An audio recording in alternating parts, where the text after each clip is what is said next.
And a welcome in on a glorious Tuesday afternoon, day 2 of the SEC Media Days. Brett down in Birmingham at the Winfrey, and we have Georgia, and we've got Tennessee, and we've got Ole Miss, and we've got the commissioner.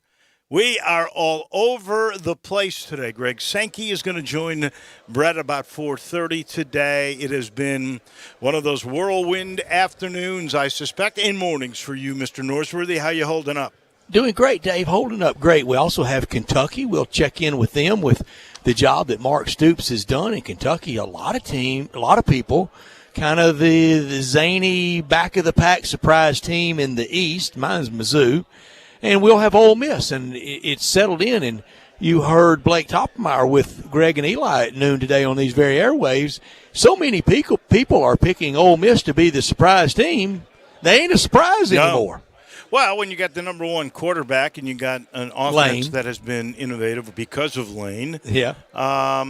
If you play any kind of defense, you would think you just wing them a little bit that they've got a chance. I see, by the way, because we have in our studios here in the Flynn Broadcasting Studios, we have the SEC channel on right now. Lane Kiffin looks the hair is not quite as kept as usual.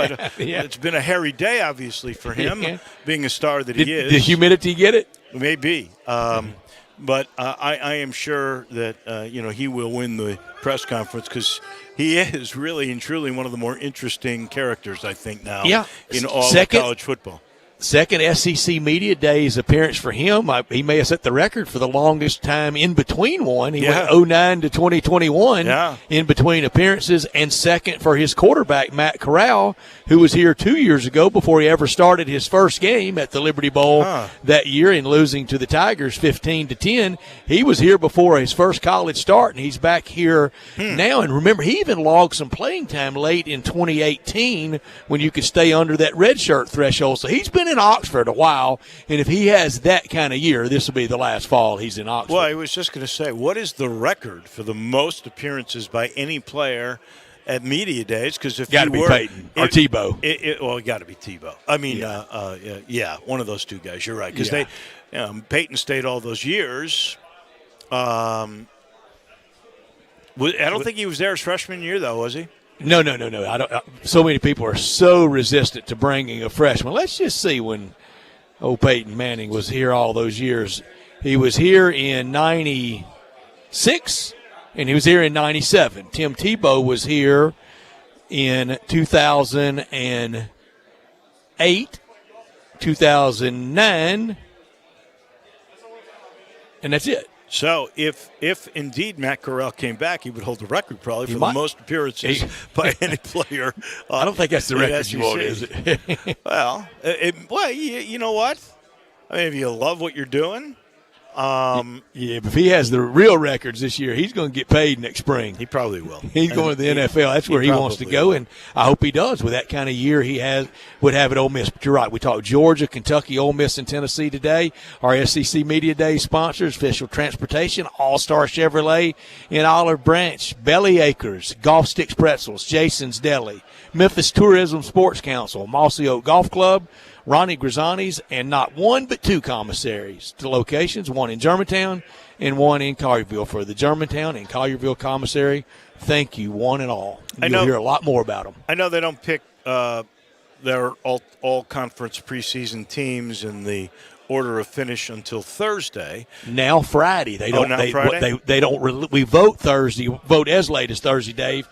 And with this thing called the SEC Network, they hold it for the big reveal on Friday after everybody's left during Paul Feinbaum's show. That's just another day they get bubbed, so that's why they do it. They're pretty smart at this. So, but USA Today put out their teams, and I've seen other polls too, and it's amazing to me. Kentucky is the biggest fluctuator of all. I have seen Kentucky as high as 3. I've seen him as low as 6. It's going to be interesting to see where they get all those votes. Sort of Missouri is in that same mix. Yeah. Ole Miss a little.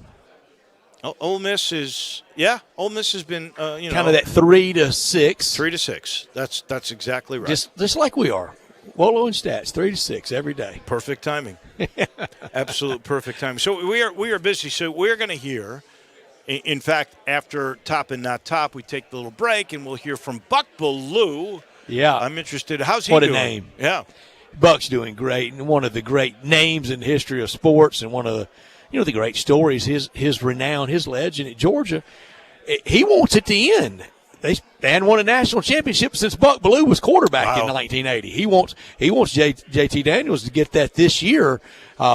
Really would have thought it would have been by now among Georgia players, maybe even Eric Zier or Matt Stafford, or since Kirby's taken over. And I had to look today, Dave, as time marches on, I had to look to see if Kirby ever came as a player to this event. He did not, but I remember covering Kirby very well as a player in the locker room, both at Sanford Stadium and in games in Oxford, and maybe even a game might have been at home against Mississippi State. But I remember Kirby well as a player and doing a great job. He just hadn't won what they want. That's the ultimate prize, like Buck Bellew did. I hate to say it, but it's a long time. I think if we had made a bet, when's the next Georgia championship, national title in 1980, we would have said well before 2021. I can guarantee you that. Funny story about that. That game, that national championship winning game, was against Notre Dame in the Sugar Bowl on January 1, 1981. 2 days later, Eli Manning was born. Of course, Cooper and Peyton were little bitty kids, little bitty boys then. And I think they knew the gender reveal, and just Archie tells the story. Archie and Olivia were polling Cooper and Peyton for potential names. Of course, Peyton goes with traditional family names. Cooper said they should name him Herschel Walker Manning. Love it. Of course he would, wouldn't he? Yeah. That's good. We will hear from John Hale today. He's from the Louisville Courier-Journal. So he'll talk about that team that we just mentioned that is all over the place, the Kentucky Wildcats. I'm going to break protocol with John, Dave. I'm going to break protocol. Might get the SEC football police after me. I'm going to ask him a basketball question. Oh, wow. Is that allowed? You think I'll get in trouble? Ask him if there's any pressure on John. Will you come down here and bond me out of SEC jail for asking basketball questions at football media days? If they put you in jail for that, I'm right there. And I knew you would be. And I'll be bringing the entire ACLU. Don't worry about that. We got that taken care of. Brent Beard is going to be live with us right next to you in the Hall of the Winfrey. I'm looking forward. I know he's in heaven right now, Brent Beard. He'll join us at 4:30, one-on-one. Greg Sankey and the commissioner of the SEC, so that will be outstanding. Right after him, Nick Suss, who does a really good job of reporting on the Rebels for the Jackson Clarion Ledger, but a lot of his stories end up in the Commercial Appeal. So yes. We'll hear from Nick Suss, Beau Marchant, for a short hit on the NFL. That'll come at 5 o'clock, and we'll also do our AFC North quarterbacks. I will bet you whatever you would like to bet, any commissary, any Jasons, any Bellyacres, whatever you want to bet lunch, that the number one quarterback from the Beau Marchant camp will be Ben Roethlisberger. Guarantee it. I'd bet Ronnie Grizzani's. I'd bet Maxime's in Paris. Okay. you got it. Isn't that the only 5-star in the world, Maxime's? Yeah. I don't know if it's the only one, but it is one for sure. But Ben Roethlisberger is not going to be my first. But Bo covers him. Bo knows him, and Bo, and he's provided a lot of content for Bo through the years. But we will rank those. Yeah, there's a lot of good quarterbacks in that division. The Heisman Trophy League division. Yeah, there you go. So Bo is at 5. Right after Bo, at about 5:15, Gary Stokan, who is with the Chick-fil-A and Peach Bowl. We'll hear from him. And I'm interested in what he's got to say about the way the bowl business might be going with the expansion of the playoffs. Jimmy Himes, the great writer for in the Knoxville area and is on WNML in Knoxville. He'll talk Volunteers about 5:30. and then we'll send you into the evening with Taco Bell Crunch Time. That will come your way at about 5:45. Something really cool happened today, and you probably don't know unless they sent you this email and you've been looking, but you've been so busy I doubt it. Oh, no, I saw it. Coming soon to AutoZone Park. No, not that, which is also very cool, which is, I guess, going to be a new Sports Pro Rugby League. Okay. Wow, that's wild. You ever played rugby? I've never played rugby, but man, it's too rough for me. Can I tell you, Steamboat, when I lived in Steamboat, the rugby team had the greatest parties. I bet. I am not sure, seriously, that I ever went to one of those rugby parties where they kept a keg flowing all the time wherever they lived. Toward the end of the party, almost every party, there was some form of nudity going on. Oh, great. That's better than fighting. Oh, yeah, it was much better.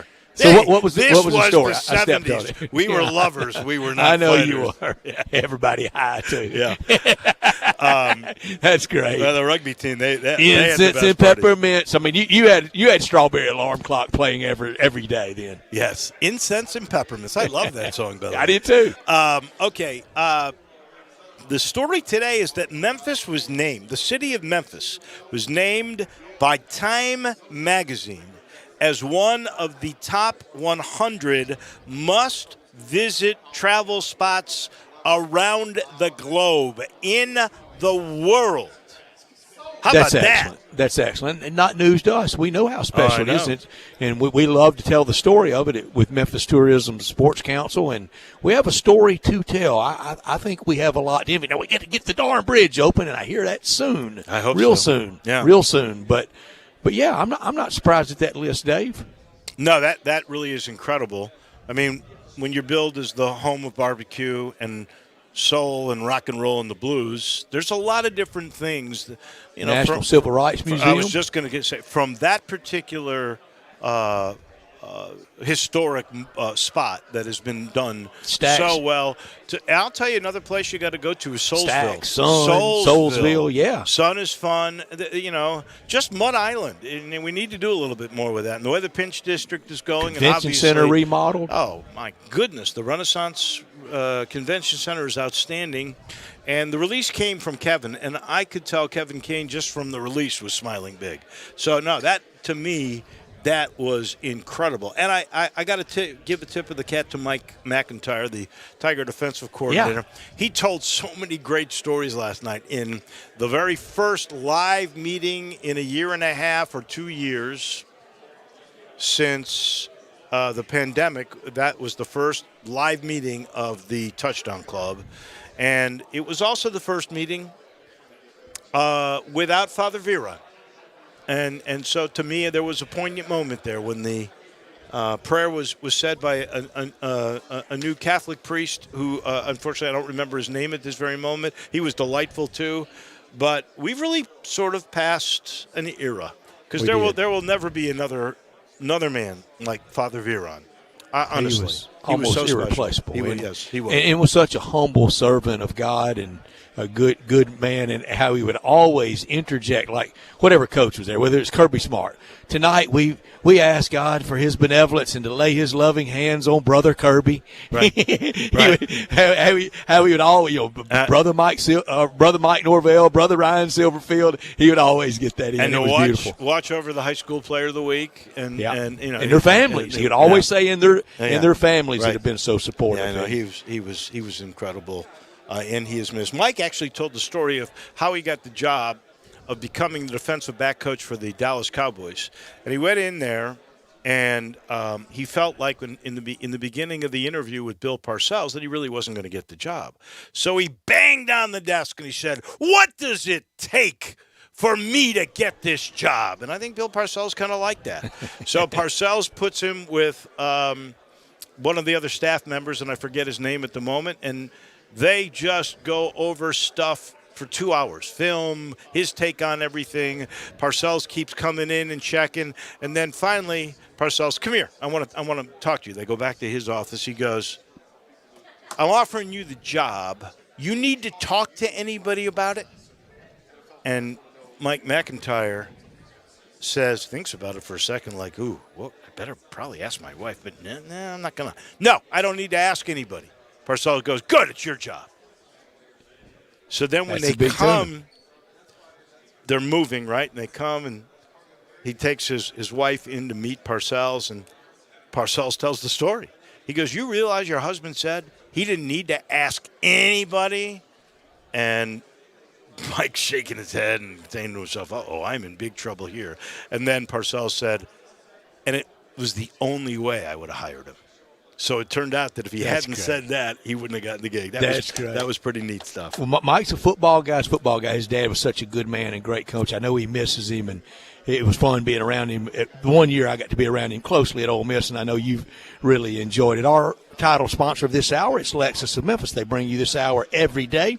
They're at 2600 Ridgeway and online at lexusofmemphis.com. They're ready for football season. I can promise you that. Give them a call at 901-362-8833.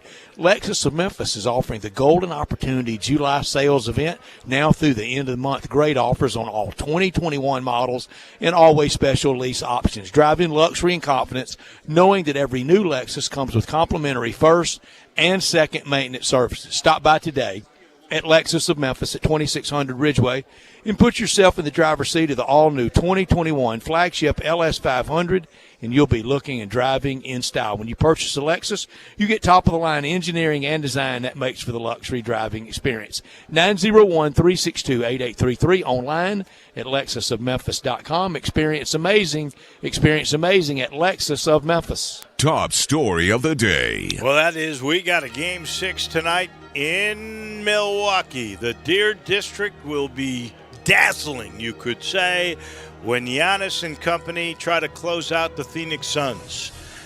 And you got to wonder about the league just a little bit, honestly. When on CBSSportsline.com, the lead story on that website at one point today was something to the effect that Scott Foster is the crew chief tonight, trouble for Chris Paul. When the league has a guy that everybody wonders, is he giving a fair shake, and he's the crew chief, makes you wonder just a little bit about what the league is thinking. Chris Paul, when Scott Foster is refereeing a game he's in the playoffs, Chris Paul is 0-12. 12 times he's reffed when Paul has played in the playoffs. He's never won a game. That is hard to believe. And you would think... Streak's got to end somewhere, doesn't it? You would think, after everybody has said this, that the league would go, just for the appearance sake, we're not going to put Scott Foster in this game. Right, Dave, just for the appearance. I mean, to me, that is crazy that they got him in there. And I'm not saying that he's done anything wrong. No, but just the can of worms it could open. Well, and when they lost the 11th game earlier in this series, even Monty Williams said, you got to wonder about the officiating in this game. We had 16 free throws. One guy on the other team, that was Giannis, one guy had 17. So you got your coach saying something. You got a player who keeps records of what his record is with this particular official. And even if there's nothing wrong, which probably is the case, but why would you put him in that position? That, to me, makes no sense. I'm with you. Top story is Game 6 tonight. SEC, it's a lot of fun, but we got a potential closeout for a championship. A parade will ensue in a few days. A party will start quickly when the clock strikes 0 tonight if the Bucks win. Heck, they'll party like it's 1971. I know that wasn't the Prince song, but that's how the Bucks fans will party. First time since Lou Alcindor and the Bucks won it in 1971 if they close it out tonight. And I know there are a lot of cheeseheads and a lot of Packers fans in the city of Milwaukee. But first title since 71, and for the city of Milwaukee, only the second.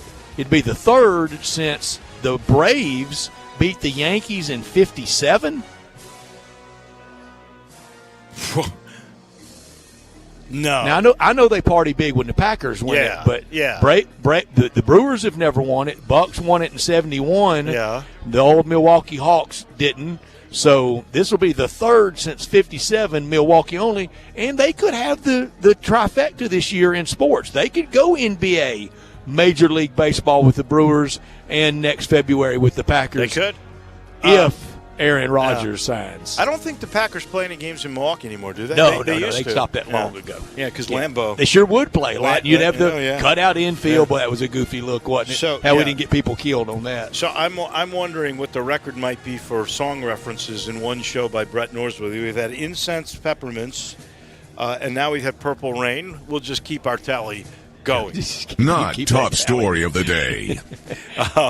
Not top story of the day is probably that it turns out I was playing this whole thing all wrong. No, I referenced 1999, the Party Like It's... Oh, I'm sorry. Not Purple Rain. Okay, Party Like It's it's still Prince, isn't it? Close enough. Yeah. Party Like It's 1971. Close enough. Yeah, Prince, you got the artist right. Yeah, okay. That's all that matters. At least, If the jock gets the artist right, he's right. There you go. It's still a second song reference. Yeah. And we'll see if there's any reference to any artist that still is performing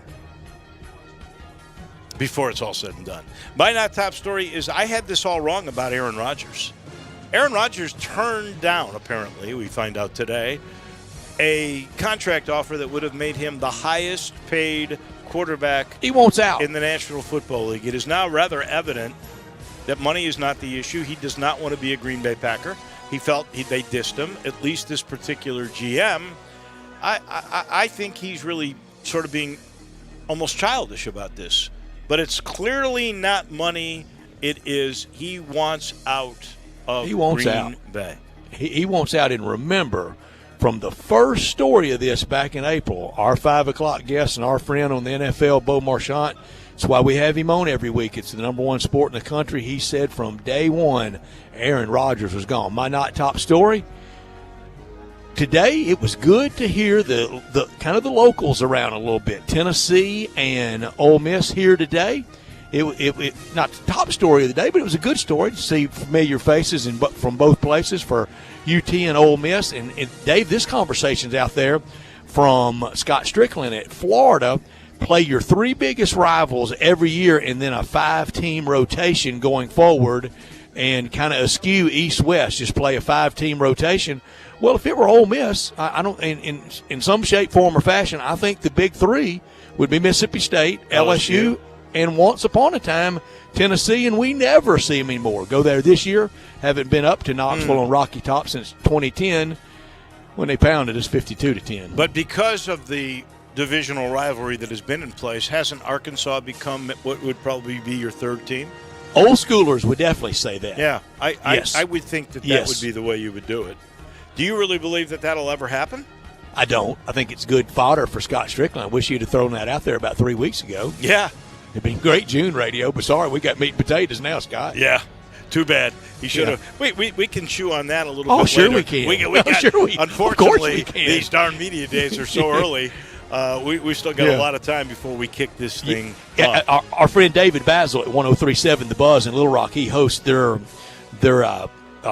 quarterback club or touchdown. Is it quarterback or touchdown? Their speaking event, and he's going to have in for the 20th anniversary of the 7 overtime game this year. He's going to have Matt Jones and Eli Manning, both quarterbacks, both protagonists from that night in there. And I told David, I said, remember that game finished 17-17 to end 58-56. And those are our top and our not top stories. The marathon from our hardest working guy in show business, Brett Norsworthy, will continue here in a minute when we begin with Buck Bellew. That'll be a lot of fun. Buck Bellew really was. He was a fun guy to watch. There is no doubt about that. We're sitting here in the Family Leisure Studios in the city that was named by Time as a must-go visit. How about that? Great stuff. And great pricing on the premises at I-40 and Whidden Road, where family and fun come together at Family Leisure. I want you to get in on the play gyms. They are still, I guess there's still plenty in stock, but those have been going.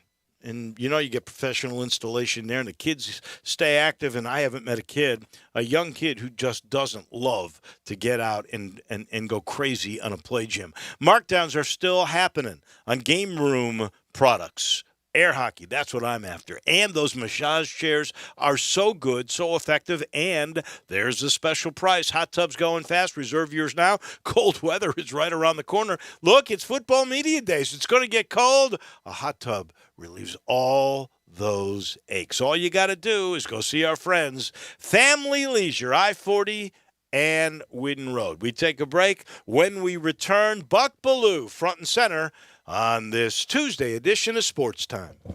Greg Gaston and Eli Savoy take you through lunch from 10 to 1 weekdays, only on Sports 56 and 98.5 FM. Do you know one of the best things you can do for your employees or family's health? Provide Arctic Clear bottled water. Arctic Clear bottled water is your locally owned and operated bottled water provider. Arctic Clear is 100% natural spring water with free delivery and setup, dependable service, and no long-term contracts. What an easy choice. Call Jeff Manus today, 901-382-2363, or visit arctic-clear.com. Arctic Clear bottled water. Call now, 382-2363. That's 382-2363. Did you know nearly 40% of men under 40 and over 75% of men over the age of 40 experience sexual performance concerns? At the Memphis Men's Clinic, their experienced physician performs a comprehensive evaluation that determines which specific issues may interfere with your sexual performance. These issues can vary and range from anxiety to medical issues, low testosterone, or erectile dysfunction. The Memphis Men's Clinic has evaluated hundreds of men of all ages over the years and reestablished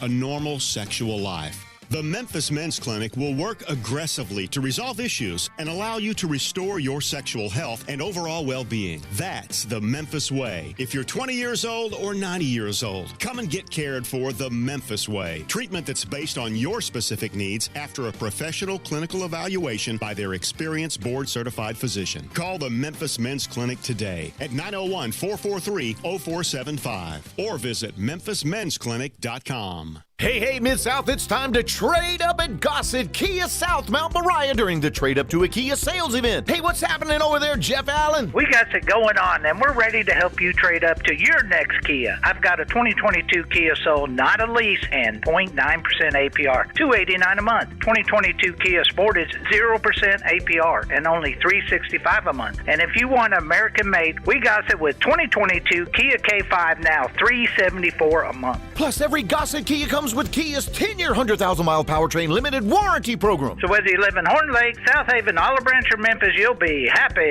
at Gossett Kia on Mount Moriah, 2680 Mount Moriah, or KiaMountMoriah.com. All $29.99 down payment, 60 months, sold in 715-0981, 0.9% MSRP, $20,685. Sportage in 79,79,540, 0% MSRP, $26,060. K5 NGO 95054, 0.9% MSRP, $25,840. Includes all rebates and incentives. PF 695 excludes tax title and license with approved credit. See dealer for complete details. Offer valid through 7/31/2021. Dealer stock only. Must finance through Kia on APR offer. Listen Sundays at 11 a.m. to join Idlewild Presbyterian Church for worship. Idlewild is a PCUSA church located in Midtown Memphis. Now, back to Sports Time on Sports 56 with Wolo and Stack. This hour of Sports Time is brought to you by Lexus of Memphis. Here once again are Dave Wolochen and Brett Norsworthy.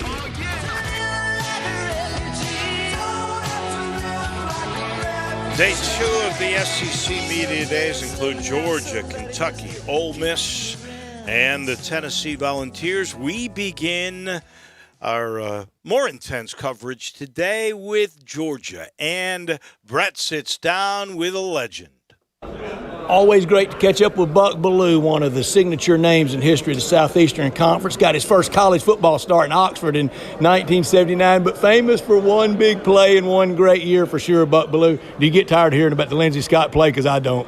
No, we're excited to talk about that every day. So, yeah, typically I'll have somebody about once a week ask something or want to tell a story. And, my mom told me a long time ago, she said, it doesn't cost you anything to be nice, son. So, at this point, we could probably write a book just on that play alone. That play that day, the Larry Munson call, the Al Michaels call on TV was great. Kind of gets forgotten, but I found it out there at the YouTube. But Larry Munson, he really mythologized that play, and that was Lindsey Scott's only touchdown catch of the year. That's hard to believe, isn't it? Yeah, and I'm still a little upset about that. I feel partly responsible being the quarterback. Well, you had a pretty good guy to hand the ball to. Yeah, and we had Amp Arnold was a really quality wide receiver. We had some good tight ends. So we had the capabilities of throwing it around when we needed to. But, Lindsey was just a tremendous talent, first-round pick of the Saints. Road roomie with you? Yeah, and a road roomie. And, I'll never forget that night before the Lindsey run play. Curfew had hit. We were not ready to hit the sack yet. We were just talking about things. And he brought that up. He said, Buck, I hadn't even scored a touchdown yet this season. And I searched for a minute, it seemed like, to be able to come up with something to tell him, something encouraging to say. And all I could come up with was, hey, don't get down about that right now. I mean, tomorrow might be your day. And what a day. Man, it turned out to be his day. Thank goodness for that. What a day it was this year for the Georgia football team. Last national championship was that year. I really thought Kirby would have one by now. He doesn't, but he's been really close. And this year could be the year with a real good quarterback in there, number 18, J.T. Daniels. Yeah, I remember Bum Phillips, old NFL coach, used to say they're going to break the door down. Don't use that word. He was going to break the blanket door down. Yeah. So, look, they've been close. Gosh, you couldn't get any closer than what they were a few years ago with the Alabama overtime. After that Rose Bowl win. Game, and that really hurt the Bulldog Nation. Such a supportive fan base, passionate fan base, and they can't wait to see it happen. So, yeah, we're hoping it's going to be sometime soon. They certainly have the personnel to get it done. Really impressed with the coaching staff. And, we're just thankful Kirby's the head coach there. So, as far as I'm concerned, keep knocking on that door. It's going to fall Georgia's way soon. And a huge opener against the Clemson Tigers, Dabo Swinney. Look, the 3 or 4 top programs in the country, Bama, Georgia, OU, Clemson sure in it. Tough opening day in Charlotte. Well, being from the 80s, gosh, I think this is a rivalry that needs to be played. I can't imagine a Clemson player or a Georgia player going through their 4 years and not having the chance to experience the intensity. And we're going to see them play, I think, 6 or 7 times over the next 14 years minimum. Maybe we'll see them in the playoffs a little bit here soon, too. But, yes, logistically, as far as the talent on the team, these guys know each other pretty well. And so this is a game that I'm happy we're going to see get played here. So in your recruitment, Danny Ford was an assistant with Charlie Pell. Did Danny Ford recruit you? We didn't accept that phone call. That's great. Did you just take one phone call from Coach Dooley?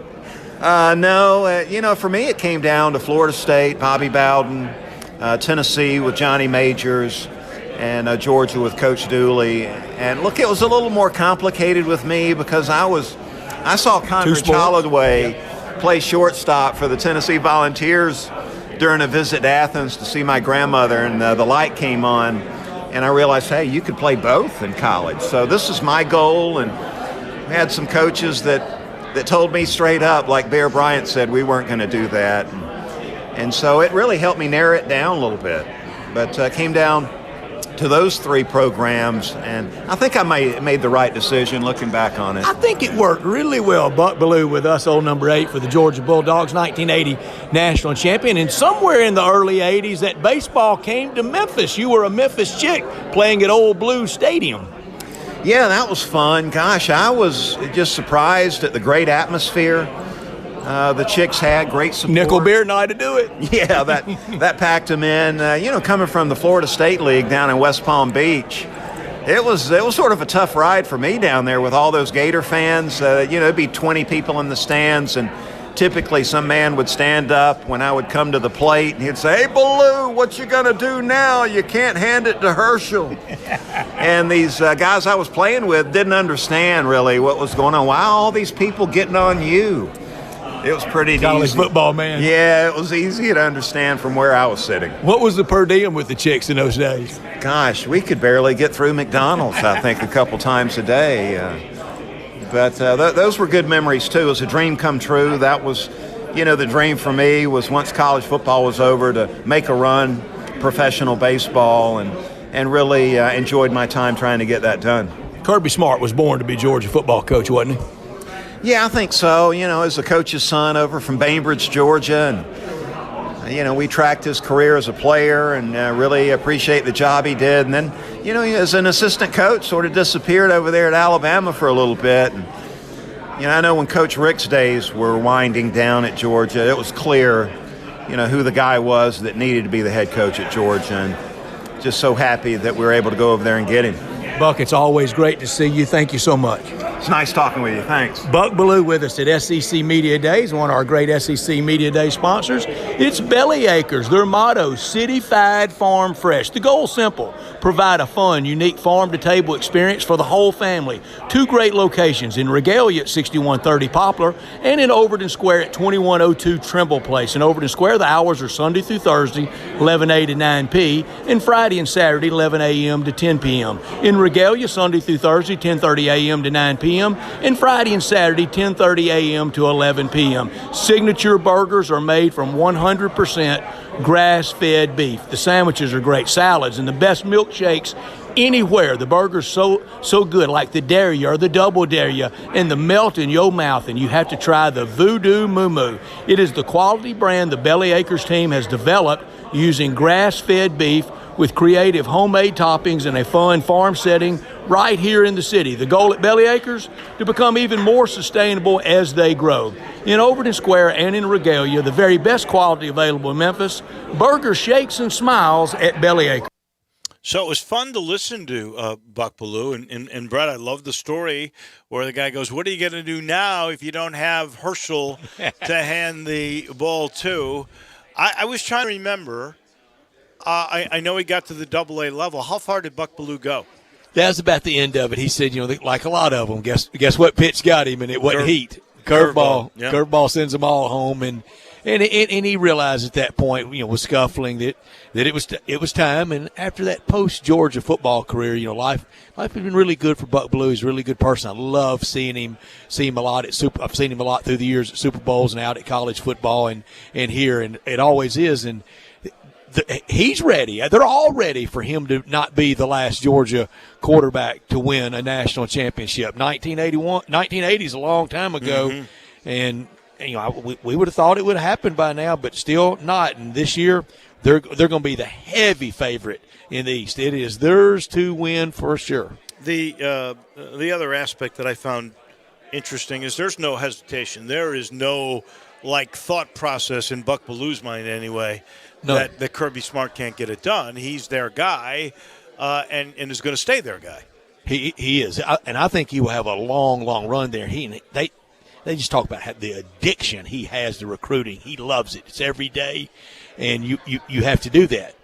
And the transfer portal was great to him this year. They went out and plugged and played at a lot of positions. So in the end, when we look at the class between the West and the East, we know it's Alabama, we know it's Georgia. And we know both those guys are really good with recruiting and, frankly, with the transfer portal. I mean, I think if there's anybody who goes into the portal, Nick Saban can get whoever the heck he wants. Is Kirby Smart's class equivalent to that or just a shade under? It's right there parallel. I don't think if it's a under, it is by the slimmest of shade. Anything else you learned about Georgia today that maybe you didn't know? No, they're putting a lot on quarterback and a lot on those recruiting rankings. Opening day is huge for them against Clemson. If they win that, then next stop for them is cocktail party. Next stop's Atlanta. If they win that, they could be number one, or it's going to be a 1-2 Bama Georgia, right? I mean, they're going to play each other anyway at some point. Whether Dave, that's a good idea there. So tell me the style that assuming Bama beats Miami, if they beat Miami 20 or less, and Georgia wins by 1 over Clemson, they could supplant them in the polls the next week as number one. But the bottom line is this: the SEC is 1-2, and that showdown is looming ahead.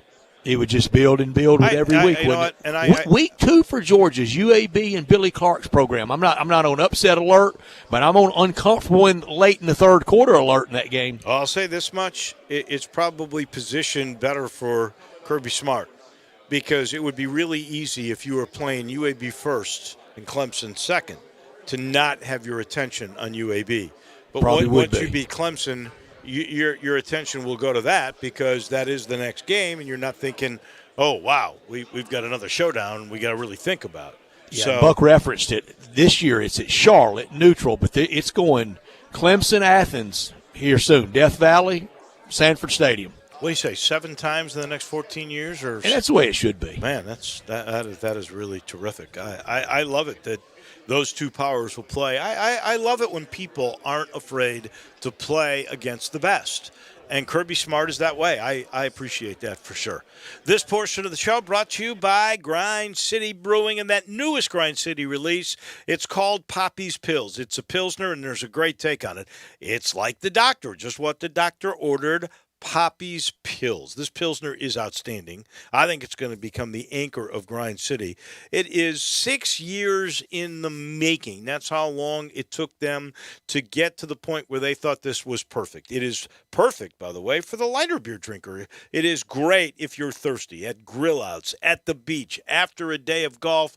Nothing better than to sit maybe on that patio above Miramichi, look out, and have yourself a Poppy's Pills. I was just at a golf course where they had Poppy Pills. Hey, look, this Pilsner is everywhere now.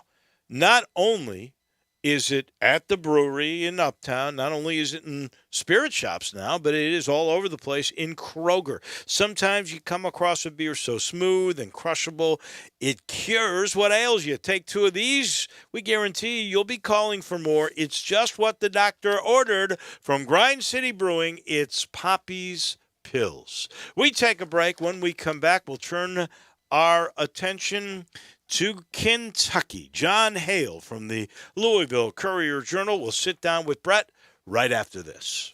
Be sure to follow us at Sports 56 WHBQ on Twitter, Facebook, and YouTube to watch live video of our shows. Stay up to date with station events and have chances to win prizes from Sports 56 and 98.5 FM.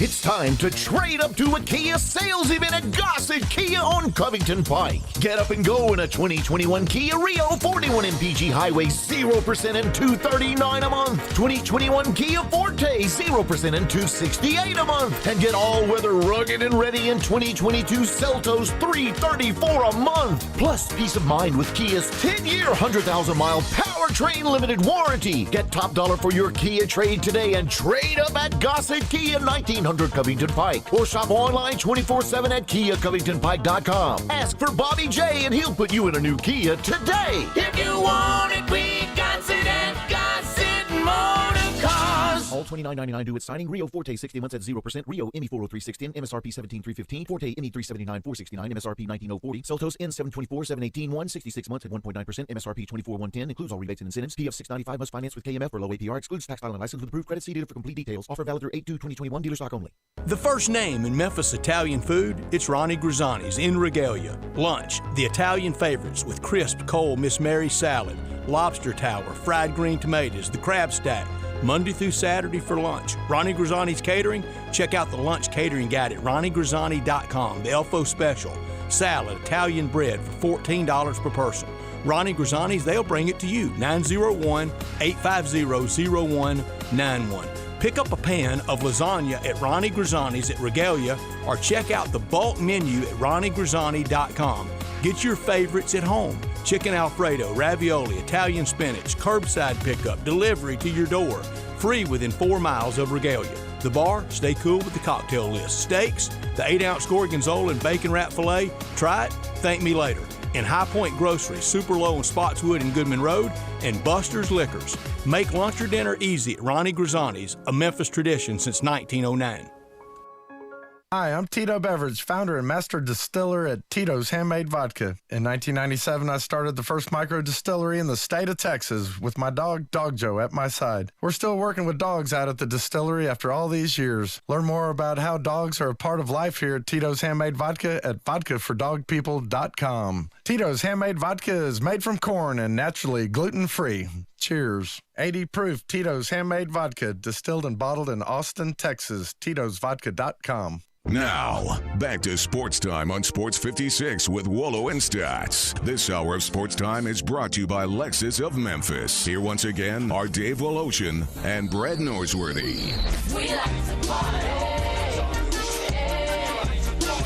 Brett down at the Winfrey, day 2 of SEC Media Days, brought to you by All-Star Chevrolet and Olive Branch, Belly Acres, Golf Sticks, Pretzels, Jason's Deli, Memphis Tourism and Sports Council. They got a smile today after Time Magazine named Memphis one of the top 100 must-visit travel spots around the world.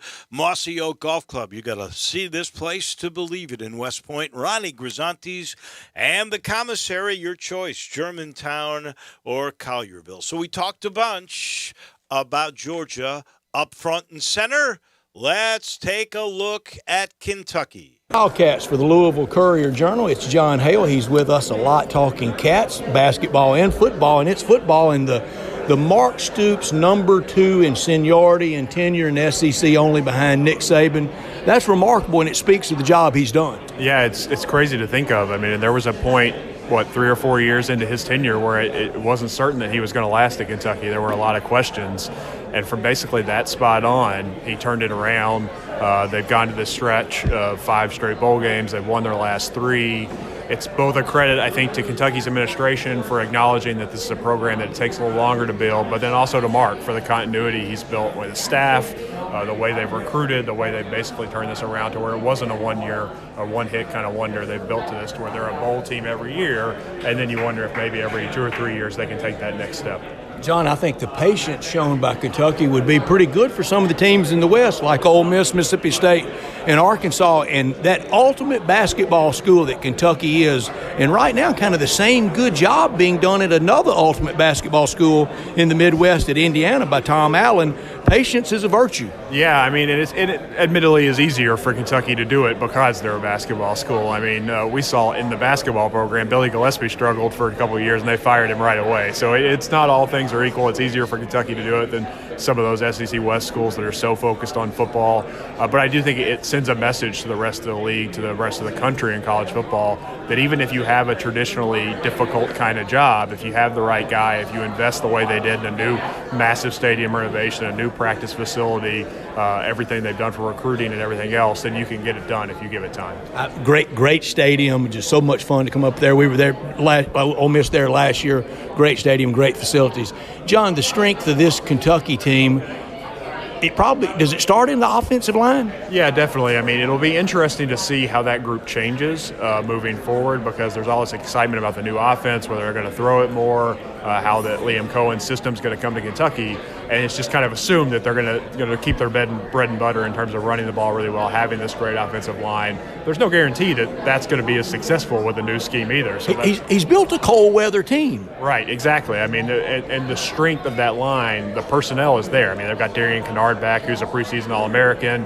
They just got Dare Rosenthal, the transfer from LSU. Luke Fortner, really multiple-year starter, came back for his extra year of eligibility. They've got some questions at center, but that's a group that also lost their position coach, John Schlarman. He died of cancer in the middle of the season last year, and he was kind of the heart and soul of that team. They've got a new voice in there. So we'll see how it progresses, but if you're talking about strengths on Kentucky's team, that's definitely where you start. Reasonable and unreasonable expectations out there. I've heard some want to go really deep and say Kentucky 2 in the East. I think Kentucky and Mizzou could be some of the real surprise teams in the East. Yeah, I think at this point you say 7 wins is kind of the bare minimum for success, just because, the schedule sets up in a really great way for them in terms of the first 4 games are all winnable, the last 4 games are winnable, and there's a really difficult stretch there in the middle. But this is a team that has questions. I mean, they don't have a starting quarterback for sure. They've got plenty of interesting options there, but they don't have a guy who's won the job yet. They've got some holes to replace on defense, including Jamin Davis, who was a first-round pick. There's reasons to be optimistic that the answers to those questions will be good for Kentucky. They have guys to fill those holes, but until we see it, that's where I have the kind of hesitancy before I put them in that group to compete with a Florida to kind of actually make a legitimate push in the East. John, I know it's almost heresy at SEC Media football days to do it, but a Kentucky guy, and you're talking to a guy in Memphis, I got to ask a John Calipari question. The rebound year. Better hope so. I mean, you want to talk about pressure. You have the worst season in program history for 100 years. If they don't bounce back and have a nationally relevant team this year, it's going to be really interesting to see what happens there. I mean, already the fans, I think, are a little fatigued of the one-and-done kind of thing. It's not been as successful the last 5 or 6 years because they're still getting players who are good enough to go pro after a year, but they're not getting the Anthony Davises, the Karl Anthony Towns, the guys who can come in and carry a team to a Final Four right away. This year, he's done some different things. He's really made heavy use of the transfer portal. He's increased his emphasis on shooting, which has been a criticism the last several years. If those things go the way that everyone expects, I think Kentucky's a legitimate top 10 kind of team, and they'll be there right at the end of the year, and that's what Cal needs. John, thank you for your time, and have a great season. John Hale with the Lexington Courier-Journal with us at SEC Media Days. It's been brought to you by Golf Sticks Pretzels. We all need that great snack on the course, at home or on the go. Golf Sticks Pretzels twist, they hit the spot. Go to golfstickspretzels.com and order now. The company is in West Point, Mississippi. Buy it by the case. 3-ounce golf sticks, 12 bag count, 12 individual 3-ounce bags for $24. 3-ounce case, 36 bag count, 3 ounce per bag, $42. In all the area golf shops, TPC Southwind, Spring Creek, Miramichi, Memphis National, at Timber Trust, and of course at Old Waverly and Mossy Oak Golf Club with the company right there in West Point, Mississippi. Guaranteed a birdie in every bag. Provides a delicious, healthy snack for athletes, fans, and promotes the great game of golf. Proven to be the best tasting pretzel, Golf Stick Pretzels are coated with specialty seasoning, paired with a buttery crunch that will power you through any season. Make it your second golf bag. GolfSticksPretzels.com, a birdie in every bag. GolfSticksPretzels.com. It was interesting, Brett, the way John Hale was talking about the perception about John Calipari, and here's a guy who's won a national title there, right? And he had a bad year last year. There's no question about it. But the pressure that is on him, and there's actually some rumors today that he has really made inways into the kid that Memphis is chasing. Yeah, the kid that could reclassify Duran. Yeah. But that there is pressure that he's really got to do something, and then when you talk to him, or when Hale is just talking about Stoops, he's going, well, 7 wins. That would be really terrific. What a difference there is in perception about those two programs. I won't say who. It was not John Hale, but there was a Kentucky media member that I was visiting with, and he said either Kentucky gets Jalen Duran or one of those pro leagues. Oh yeah, so Miami and Memphis in that guy's mind is out of it, or that would really be penal to the job security of Calipari. Is that what they meant? He needs to win. Yeah, isn't that something? It happens though at every place. I guess it does. I would really be surprised. I guess if he didn't, how would he take it if it got really nasty? Well, to the best of my knowledge, didn't he sign a lifetime contract? Oh, I yeah. mean, doesn't he? He's got a lifetime deal. So we know Seth there, but for John's id and superego, that can be massive. How would he take it? I think he would take it, and he would go to probably an NBA program. That's what I think he would do. It might really turn him on. It might be that last push in him. Or you know what? I mean, so John is what, 65? He's 2 or 3 years younger than me. I can't remember. 65, yeah, he's 66. between us. Yeah. Yeah. I'm going to say 65 or 66. It could very well be that if it didn't turn out this year, and I don't think that's going to be the case, by the way. I don't either. But John could become the next biggest star at ESPN. He sure could. And Dave, we're going to look back with the passage of time and actually playing real games. There's going to be a lot of silliness out of this week and all the predictions and the wins and the losses. But maybe, and it was more me than you because I asked the nasty part of it, would they get nasty? The silliest thing is they're going to be real good. This conversation will be null and void. Right. Well, and the other thing I liked that John shared with you was the way this team is built. And obviously Stoops knows he's playing in cold weather. It's a Big Ten team how they're built, Dave. I didn't want to say that. I said Midwestern. I said cold weather, but that's what I was meaning. So did you know that? Yeah. Well, you got to run the ball. Basically, when your O-line is your best thing, and you're being built for cold weather, you're telling me you're really going to try to run the football. Safe passing. I mean, it's not a lot of 7-step drops, back foot, swinging for the fences and throwing it 70 yards. There's a lot of screens and a lot of smokes and tunnels and tight end passes. Do you see Kentucky as high as 2? Really? I mean, isn't going to be Georgia, Florida, and then it's a battle with Kentucky and Missouri probably for 3? And week 2 for Kentucky and Missouri will really be the crossroads game for both of them to maybe break in and be that surprise team. The winner, the defeated team has no chance to be the breakthrough team. Both will probably start 1-0, Mizzou against Central Michigan, Kentucky against Louisiana Monroe, and then week 2 in Lexington they play.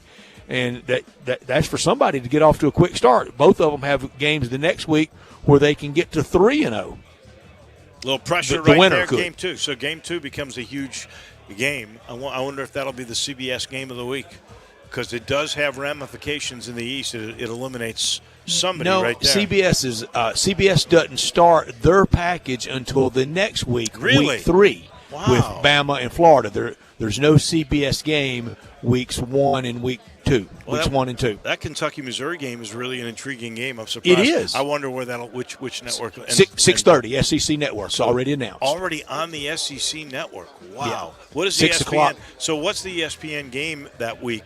Arkansas and Texas. Wow. Interesting. That is 1 hour in the books. We continue our coverage from the Winfrey. Brent Beard will sit right next to Brett. This is our usual Tuesday conversation. I know he's in a good mood. Can't wait to chat with him. It comes your way right after this.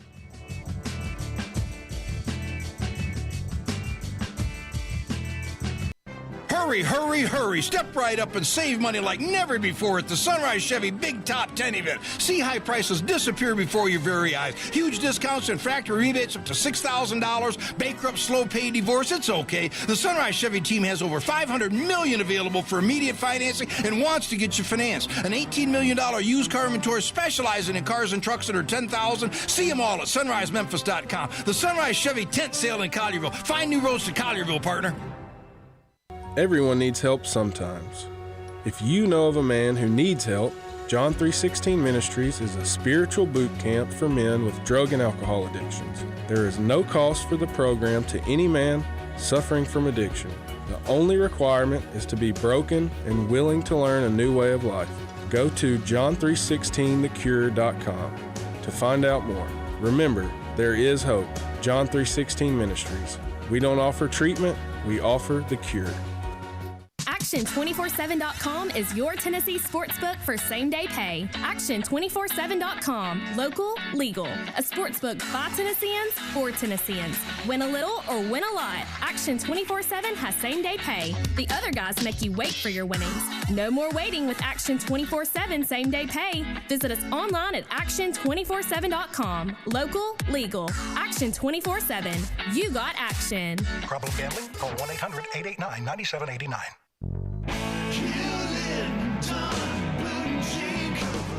Hewlett & Dunn Boot and Clothing Company, we have it all. From handmade Amish leather belts, fine and casual clothing, boots, casual boots, work boots, fancy boots, and even safety-toed boots. Lots of cowboy hats to choose from, even Nebo lights, Orco hard coolers, good-looking duck head dress shirts, duck head caps, shorts, and pants. Tons of jeans from Ariat, Wrangler, Devil Dog, and Kimes Ranch jeans. At Hewlett & Dunn, we have a great selection of Old South t-shirts and caps. Fine clothing from dress to casual to Sunday best. Enjoy choosing from UFO's orthopedic-approved shoes. Hewlett & Dunn Boot and Clothing Company. Boots of every size, every color, every skin. Great quality Western, work, and safety toe boots. Hewlett & Dunn Boots and Clothing Company. 111 North Center Street, Collierville. Hewlett & Dunn. Hewlett & Dunn, serving you and your family since 1961. Upgrade your commute at Acura of Memphis. Seize the thrill and test drive one of our award-winning models, each packed with cutting-edge technology, luxurious amenities, and a driving experience that's sure to awaken your inner self. Driving shouldn't be a chore, it should be an adventure. Advance your drive today. Shop our aggressive lease and finance options now. Luxury is waiting at Acura Memphis, or shop online 24/7. Visit AcuraofMemphis.com. I know the sweetest thing in Memphis, and I know it's been around for 115 years. You know, I'm talking about Dinstall's, and it's time to stock up heavy on Cashew Crunch, Heavenly Crunch, Turtlettes, all of your favorite Dinstall's treats. So easy to get. The sweetest thing in Memphis, all you have to do is head to Laurelwood or head to Germantown and Poplar right across from the hospital, or go where they make the candies. That's on Pleasant View. There's nothing that says Memphis better than Cashew Crunch with that little tinge of coconut, or the Turtlettes. Let's face it, there's nothing better than Dinstall's chocolate. That's the mainstay of all candies, isn't it? Milk chocolate, although their dark chocolate is pretty darn good. And if you get the peppermint with the dark chocolate and put it in the freezer, you're going to love it. So many ways to love Dinstall's. Stock up heavy on all of your favorite Dinstall's treats. 115 years of making Memphis oh so sweet. We are Sports 56 WHBQ Memphis and W253DF Memphis, Flynn Broadcasting Stations. Now, more of Sports Time on Sports 56 with Wolo and Stats. This hour of Sports Time is brought to you by Homer Skelton Hyundai. Here once again are Dave Ocean and Brett Norsworthy.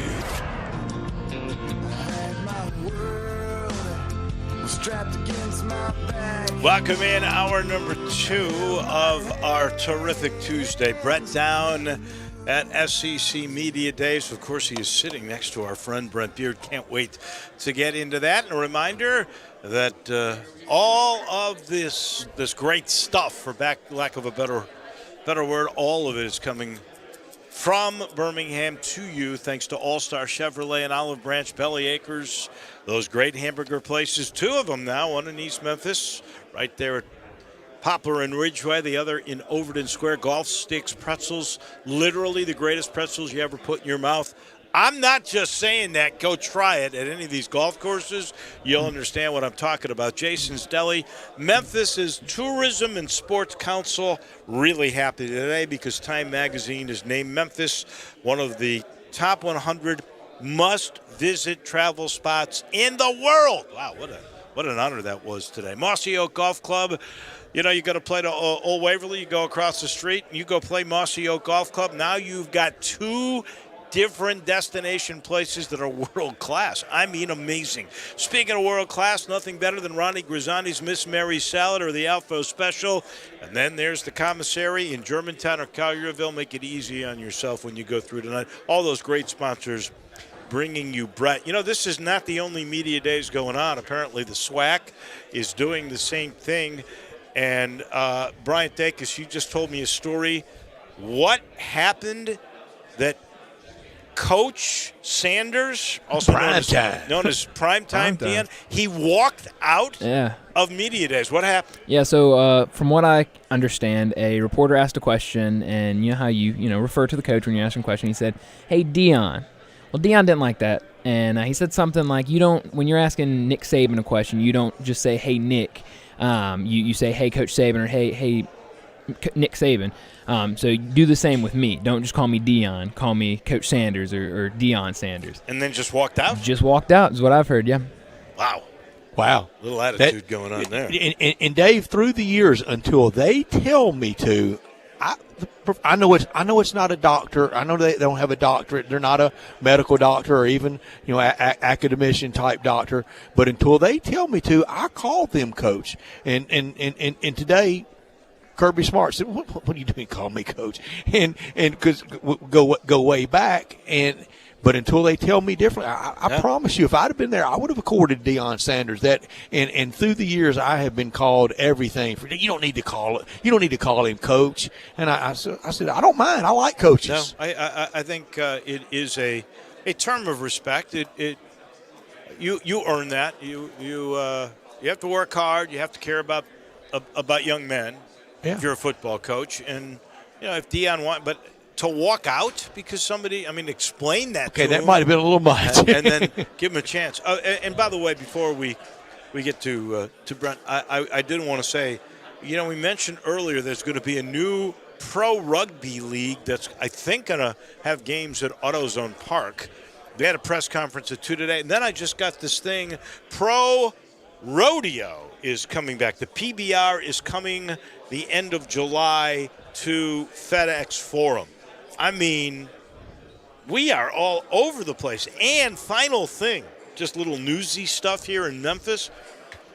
DraftKings has just been named the betting operator of the WGC FedEx St. Jude Invitational at TPC Southwind.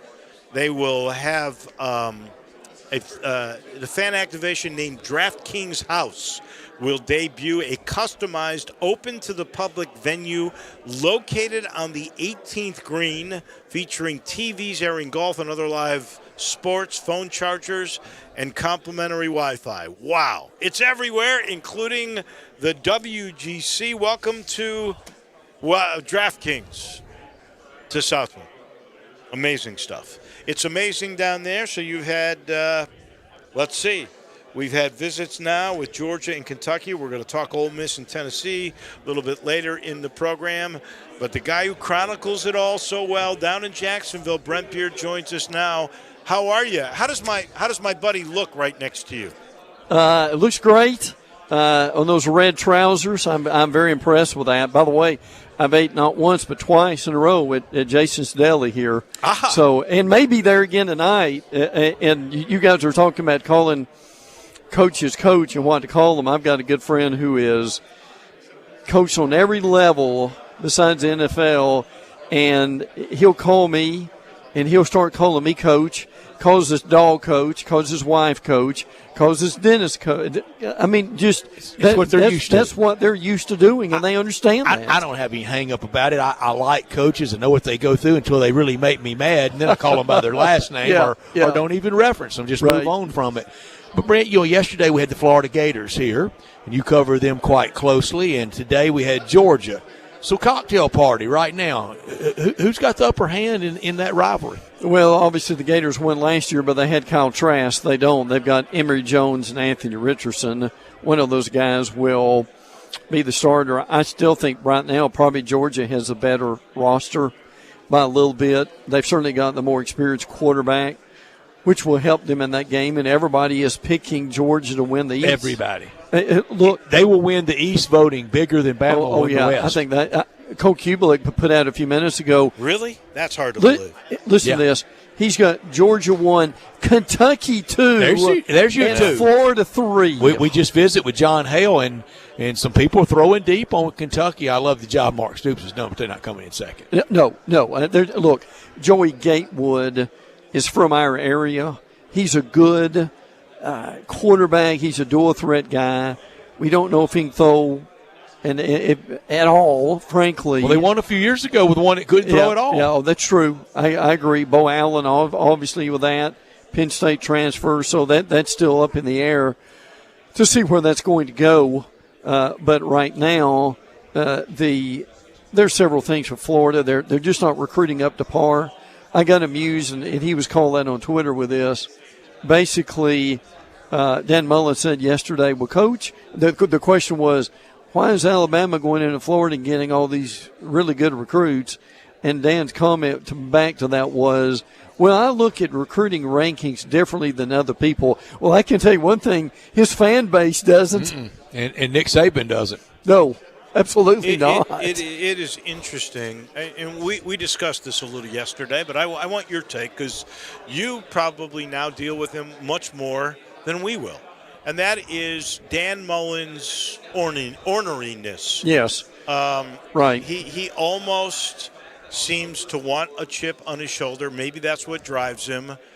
It's almost getting tiresome. He's made so many. Well, he made at least 2 major public relations gaffes in the last couple of years. And I don't think he helped his image yesterday. He seemed just like a prickly fella. Well, he can be that way. I mean, look, he has been successful, man. And as we've said many times, we know what the basement is, which is 7-5, 8-4. We don't know what the ceiling is. So, but again, Gator fans not happy about the dust-up at the beginning of halftime of the Missouri game, they weren't real thrilled with the Darth Vader outfit, that they chuckled with that a little bit.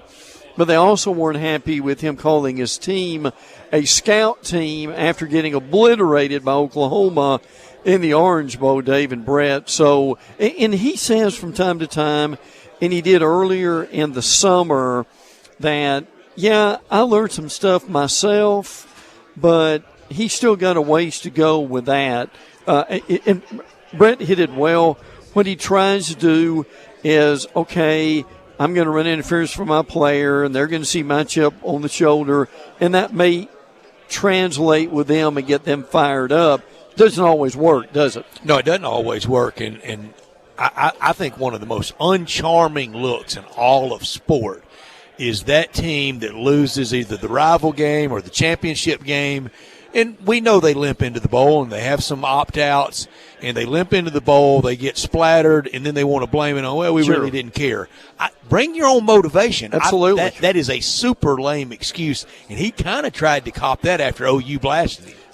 That could have been a really good game if Florida had tried. Had tried to be able to win that game. I know Kyle Trask did, but when you pull Pitts and some of the guys out, you get beat. Sure, you go the spoils. Yeah, absolutely. That was a bad look for them. But again, they're focused on that Alabama game, the third week of the season, hoping to regroup with this. If you look, and let's just say it's Georgia, Florida, who is going to finish third between Kentucky and Missouri? And they play, as we've already said, second week. I don't really know who the better team there is. I suspect that's a good week 2 game. It really is. I think it's probably Missouri, to be honest with you, but I don't know for sure. I think, David, maybe Missouri simply because of Connor Basilak, who I think is a pretty good quarterback. And as Brent said, we really don't know who's going to be the quarterback in Kentucky. I think with Rodriguez that they can run the ball. Kentucky's got an early game with Louisville. That will be always a tussle for them. No, that's the last one. They moved the Governor's Cup to the end. But Florida goes to Kentucky, which could be a make-or-break game for both those teams this year. And in the East, so you sort out third, where does one of the teams feature today? The Tennessee Vols. Can you believe? And Dave and I both were on the patient end in 2008 for Philip Fulmer. And the long march of time, we were proved to be right. We were right at the time. Yeah. Just hold on one more year. Well, they didn't, and now it's been topsy-turvy. But the Volunteers trying to dig back out of this with Josh Heupel.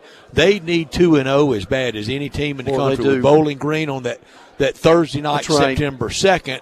And then the Pitt Panthers, 11 o'clock at Neyland Stadium, week 2 in Knoxville against Pitt. I think they will be better offensively. They just don't have enough defensive players, even though he did say they got a lot of transfers.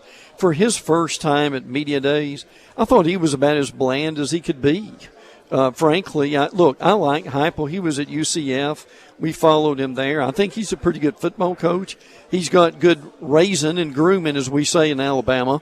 But the reality is, until they can really fix that defense, we don't know who the quarterback's going to be either. You can't portal enough. You got to recruit. No, absolutely you do at this point. I agree with that. And honestly, in my mind, you have to have your personnel there to run what Heupel likes to run.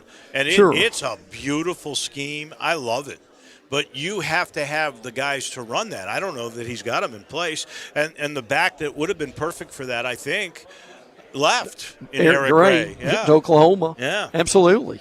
And he'll help OU a lot. OU, a little bit like some of the teams in the SEC, like Ole Miss, a little bit like Mizzou. If OU plays any defense with Eric Gray running the ball and what they will get out of Spencer Rattler and what Lincoln Riley can do as a game planner, X and O, real genius, I think, on the offensive side of the ball. If they can play any defense, they'll be there at the end. But then at the end, they got to play some against those big boys. Oh yeah, absolutely. High hard one for both of you, since you both, brought up what's happened since Fulmer was basically shown the door. If Lane Kiffin, who's now being interviewed by Paul Feinbaum, by the way, on the SEC Network, if Kiffin had stayed what would have happened? Oh, I think they would have been successful, frankly. I mean, you remember in the season he had, he scared the bejeebus out of Alabama and Bryant Denny on the block kicks. Undefeated Alabama. Absolutely. His first national champion. He would have been, help me, Brett, he would have been cocky enough, but he would have given them enough confidence, and they would have had the scheme to where I think they could have won faster than people would have thought they would have. Now, would he have still had the itch to get out of there and go to another Southern Cal type team before it was over? But Dave, I think if he stays, they would have been a lot better than the people thought they would. Dave, I'm going to answer. I think mega successful. But whenever SC opened, he was going to take a swing. Probably. He had that rough and tumble experience with Al Davis. He was just 33. He's not proud of that chapter. And I really believe going forward for Lane Kiffin, for football coaching, the story of the Lane Kiffin football coach the rest of the way, I'm all grown up now. Yeah, I think that's spot on. And here's why I'm not sure that would have happened to Tennessee. Still had some growing. Because the job that he then got, that he left Tennessee for, he totally blew. He totally blew it. He got fired at the airport because he was so immature and cocky and not grown up. I don't know that he would have grown up at Tennessee at that particular point either. And recruiting at SC is easier than recruiting at UT. Oh, yes. Yeah, absolutely. But and I think the point we're getting at here is, would he have messed up somewhere off the field? And that would have been the death knell for him at some point too. We don't know. Right. Yeah, he had some growing to do. And 12 years since he was last here. That's a long time. Sure it is. Absolutely. He made a great comment today when the commissioner introduced him. He said, "Knox, my son, probably is going to have to earn that scholarship since all the money I got to pay in fines to the commissioner. I won't have that money to send him to school." For not wearing his mask properly last year. I even thought one time, and Dave and I chuckled about it during the course of the year, if wearing your mask over your chin stopped anything communicable, Lane Kiffin will never transmit it to anybody. Absolutely. But he wasn't the only one either, was he? But after that fine, man, he came out there looking like everything but wearing an old wrestling mask. Absolutely. He has become, seriously, a sort of a compelling character that you really want to watch. I've seen him now because the SEC network is wall-to-wall, just what the league wanted. It is wall-to-wall what this stuff is. Yesterday I actually caught Brett on the screen. And, man, he looked dashing. Did it break the camera? I bet he did, too. No, his mama would love that. I tell you that. She would have. Yes, she would have. She would have been watching. She would have been watching every minute of it. He is coming off, and, again, I don't have sound on, obviously, but just body language and looking at him, he looks like he's actually enjoying this. I do think the guy loves attention. I do think he loves to put on a show. I think he's real clever, and he knows he's real clever. Yeah, he's confident, Dave. He knows what he can do with that offense. They've got to get, as Brett knows well, when they get a defense, my goodness, how good is he going to be at that point? And you look down the line. Look, I've had this conversation with a lot of people. It's going to be really interesting where he's going to be 10 to 15 years down the line. Could he, if he grows and matures and is able to bring in a defense, whether it's Ole Miss or wherever it might be, I really do wonder, Dave and Brett, how good he could be in another decade. Would people look at him as one of the top 5 coaches in the nation? Well, he's got at that point. At least he recognizes maybe a weakness. He's got a great defensive staff. DJ Durkin is defense coordinator. Who's at Florida? Terrell Buckley, T-Buck is defensive back coach, and Chris Partridge has a great reputation out there as a defensive coach. So. And he also can always lean on Monty Kiffin. Absolutely. I was going to ask you that. Do you think Lane ever goes, "Hey, Dad, what do you think about this? I know he does. He Sure. was his D coordinator at Tennessee that Right, one year, right. And Coach Monty Kiffin, who's getting older, but he's always around and loves being around the building. And isn't that something to have Monty Kiffin, the old black shirt defense architect with the Nebraska Cornhuskers? Absolutely. Great for Lou Holtz at Arkansas, but had a tough time as head coach at NC State, and then that pro career going in the ring of honor for the Tampa Bay Buccaneers Absolutely, this year, to be the ultimate defensive coach and the son be the offensive guy, whiz kid. It is wild. Monty will always be some kind of consultant, at least for it's great having him the group. around. It's got to be. Absolutely. Listen, he's forgot more football than most people know. Yeah, and when the times I've been around him, we talk a lot of, the old days at Nebraska with Coach Devaney and Tom Osborne, and then when he came to Arkansas for Lou Holtz. Lou Holtz was an offensive whiz kid genius that recognized I need me a defensive guy. Yeah, absolutely. No doubt. Where, Brett, before we let you go, where do you think Ole Miss finishes in the West? I think the West will be Alabama, LSU, A&M, and I think they very well could be fourth. I don't trust, because we don't have enough information from Brian Harsin, where Auburn's going to be. Is Bo Nick's going to be significantly better? So I would, my goodness, if they ended up fourth, I think that'd be a pretty good finish. Wow. At this point that they could build on at this point. Part of this is what you hear on the platform. Part of it is what you hear on the hallway. Two things that I've heard. One is from some New Orleans and Baton Rouge radio people that if O has another subpar year, that seat could be more than hot. And then you've got the Title IX stuff that's going on in the background. Right. Although I don't think it's going to happen. I think they're going to be very good on the field. And I know Brother Brett, who does radio in Huntsville, told me this.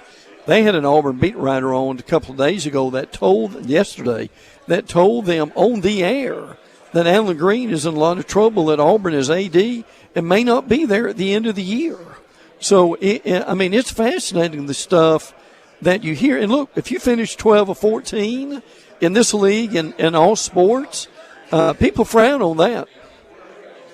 It does mean more, isn't that what they say? In fact, it's about 3 stories high across the Winfrey Yes, Hotel. it is. As always, my friend, thank you much. Enjoy, because I know this is special for you. You love going there. It is. Don't eat too much ice cream at Jason's, okay? Oh, that's good stuff. Oh, it is good. Salmon salad and the chicken pot pie soup are worth living for. Wow, worth living for. You've just done the spot for Jason's. Thank you much. We appreciate it. That is our friend down in Birmingham with Brett. That is Brent Beard. He's brought to you, in fact, this whole hour still is, brought to you by Homer. Homer Skelton Hyundai in Olive Branch, Genesis of Olive Branch.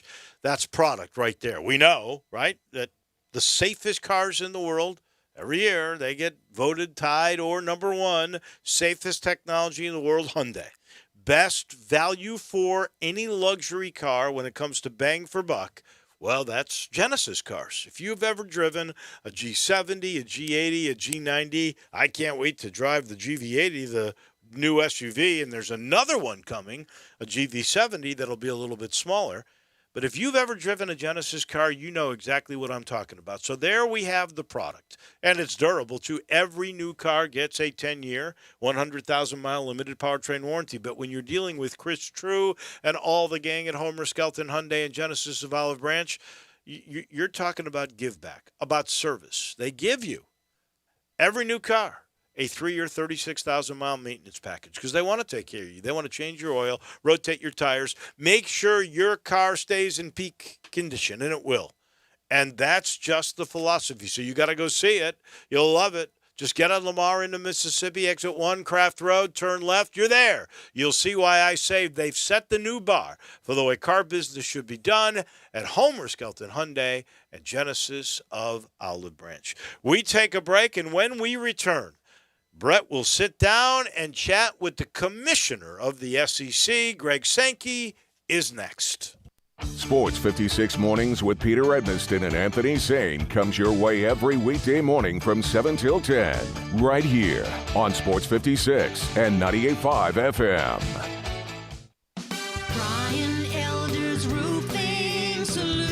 I'm Brian Elder. The great Kimmons Wilson of Holiday Inn had a slogan: the best surprise is no surprise. And that's so true. When I sit at your kitchen table, you're going to understand exactly what I'm going to do to your roof. From the underlayment to the hip shingles and ventilation, the flashing, the wood repairs, the cleanup, the crew safety, the warranty. It's amazing how many customers sign contracts being told none of that stuff. But the best surprise is no surprise. Insurance claims. Talk to your friends. More and more claims are being rejected, and only experienced claim specialists are getting those terrible decisions overturned. So if you don't hire me, please hire someone to manage the process with the experience to see it through. The best surprise is no surprise. 867-0303 or BrianElderRoofing.com. Call 867-0303. Brian Elder's Roofing Solutions.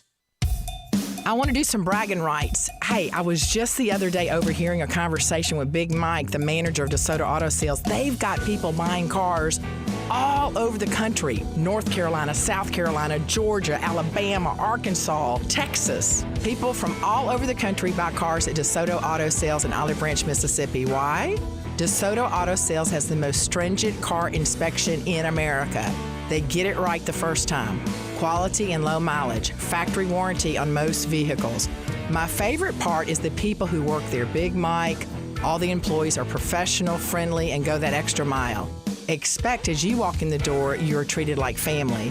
DeSoto Auto Sales understands your time matters. We can help you find your dream car and get all the paperwork finished in less than an hour. Come see us at DeSoto Auto Sales and be part of our family.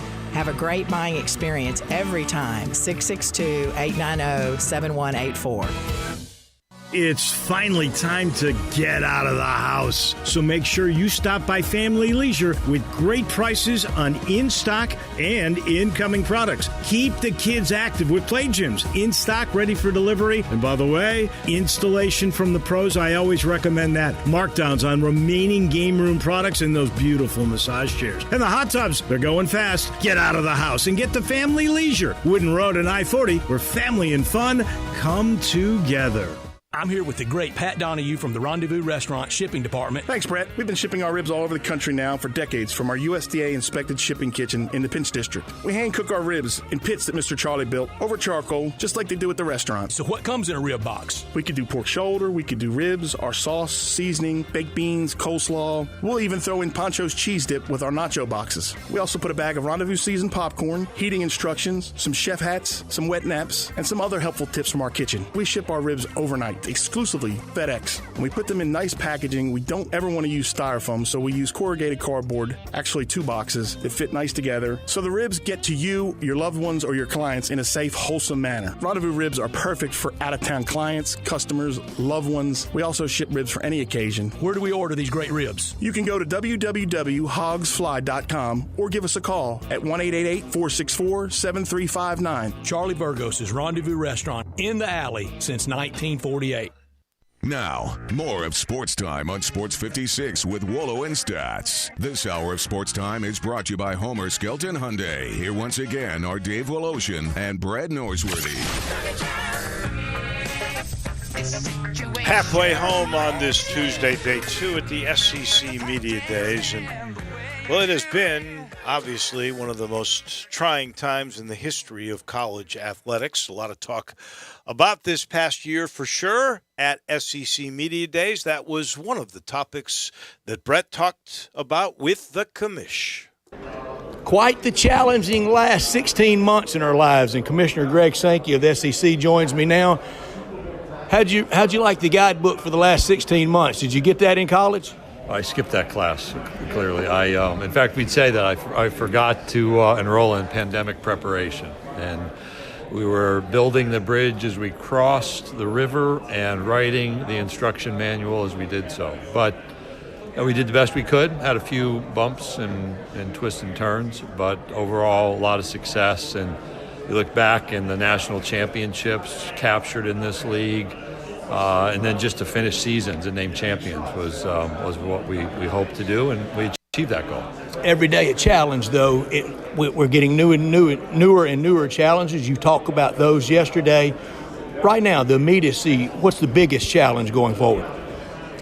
I'd go back to COVID. We're seeing troubling trends around the Delta variant, and people need to access the vaccine. I know that some will resist that, but this is about accessing real information, walking away from, the kind of everybody go to their own corner conversation and understand what we need to do to be healthy in society.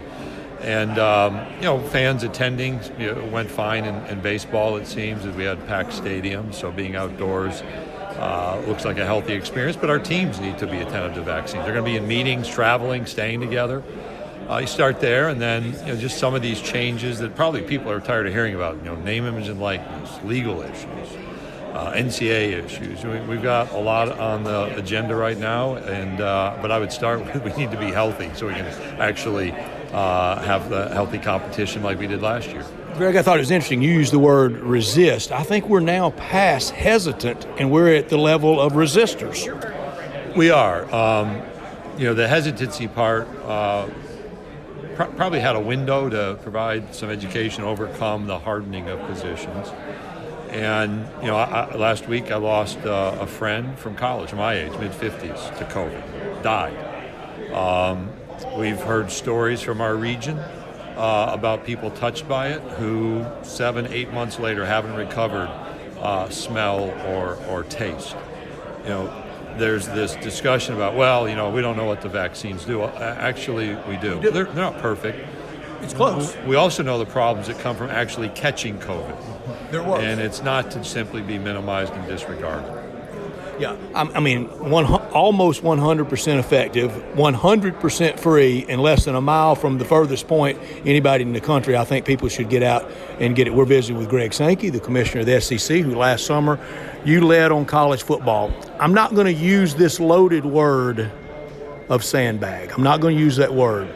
But how did you feel when the Big Ten did what they did after, from what I understand, a Zoom meeting or a conference call, some meeting, and everybody was on the same page, and then the next day, that thermonuclear device that was set off? It goes back to early July. So there was, right after July 4th, on a Tuesday, the Ivy League announced it was going to not play in the fall. That's information. It's not going to guide our direction. On Wednesday, Stanford dropped 11 of their sports, which I thought was really big news, actually, because you could see the economic forces coming upon college athletics in the pandemic, and that was going to have a ripple effect. And then on that Thursday, I think it was the 8th, the Big Ten, or 8th or 9th, the Big Ten announced they'd play a 10-game schedule, conference only. So that was the first kind of surprising moment. That spurred me to be in constant conversation with our presidents and chancellors about fall decision making. And so the way I approached it was not to focus on what they weren't doing, but to figure out what did we need to do to set a direction. And that really became a focus in early July. And then when you play it out a month later, August 6th I had a call about realities in the Pac-12 that might, just in reality, they couldn't gather teams, keep them from starting the season or playing in the fall. And so, again, I was in that communication mode. That became a really difficult weekend.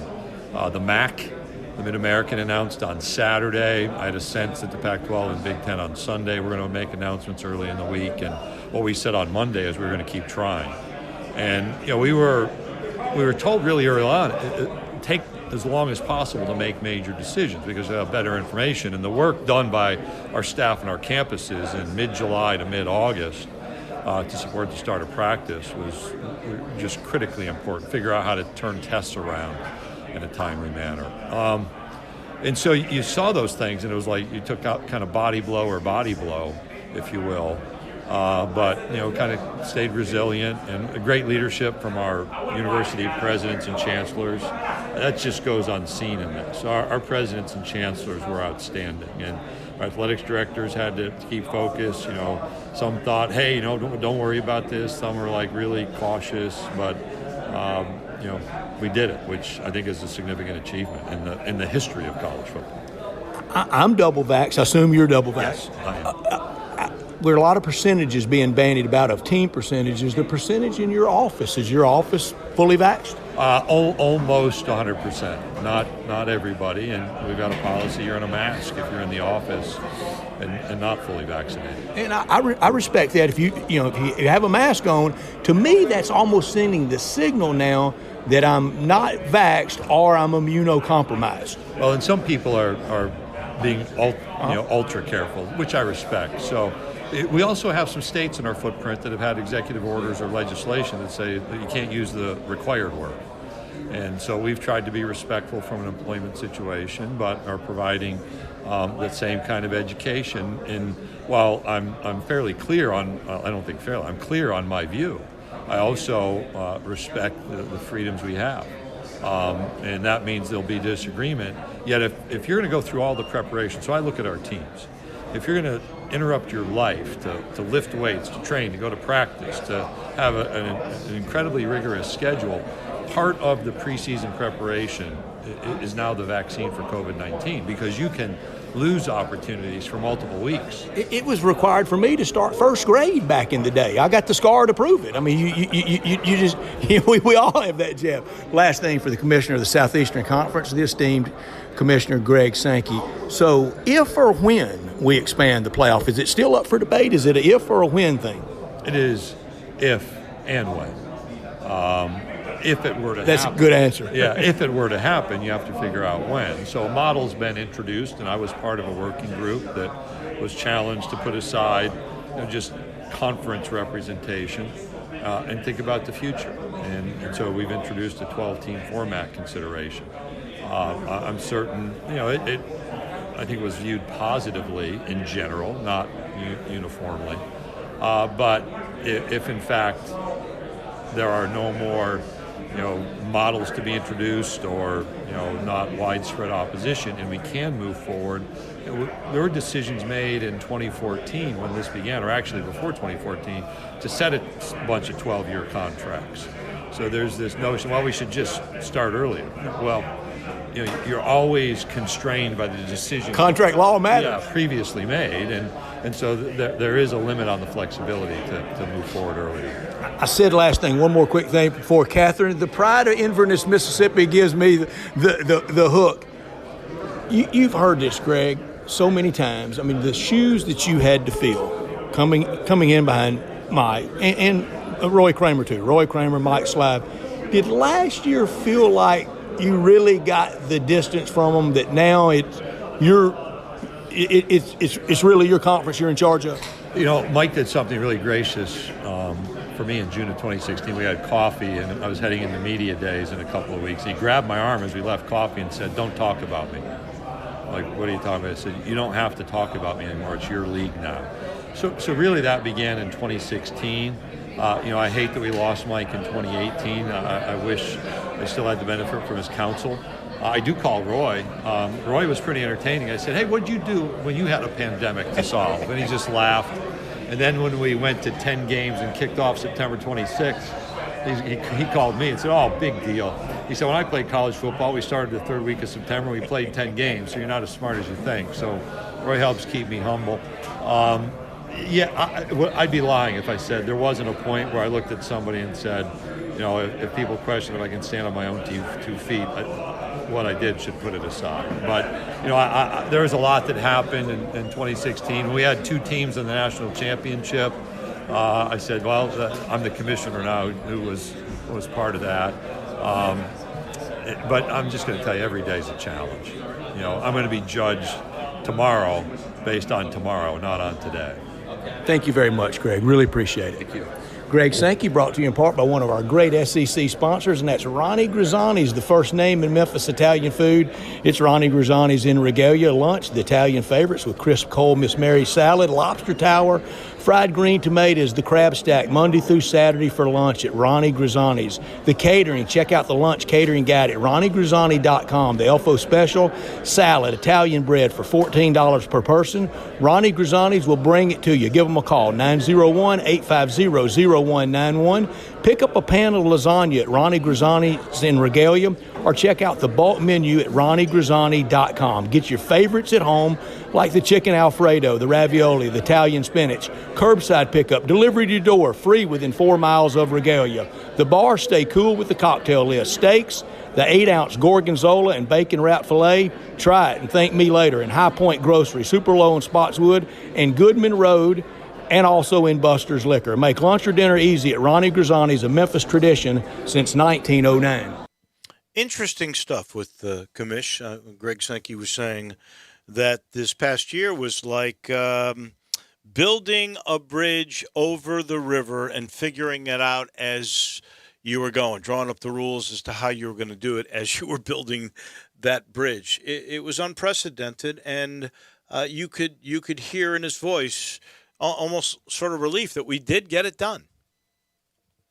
Interesting stuff for sure, and I do think he kind of hedged there on the college football expansion stuff, whether or not if and when, and he said both. Well, you can't really have both. I do think it is going to happen. Now, it's a question, can they have that flexibility that he had discussed?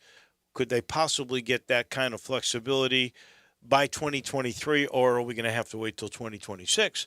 That is exactly what we're going to have to wait and see.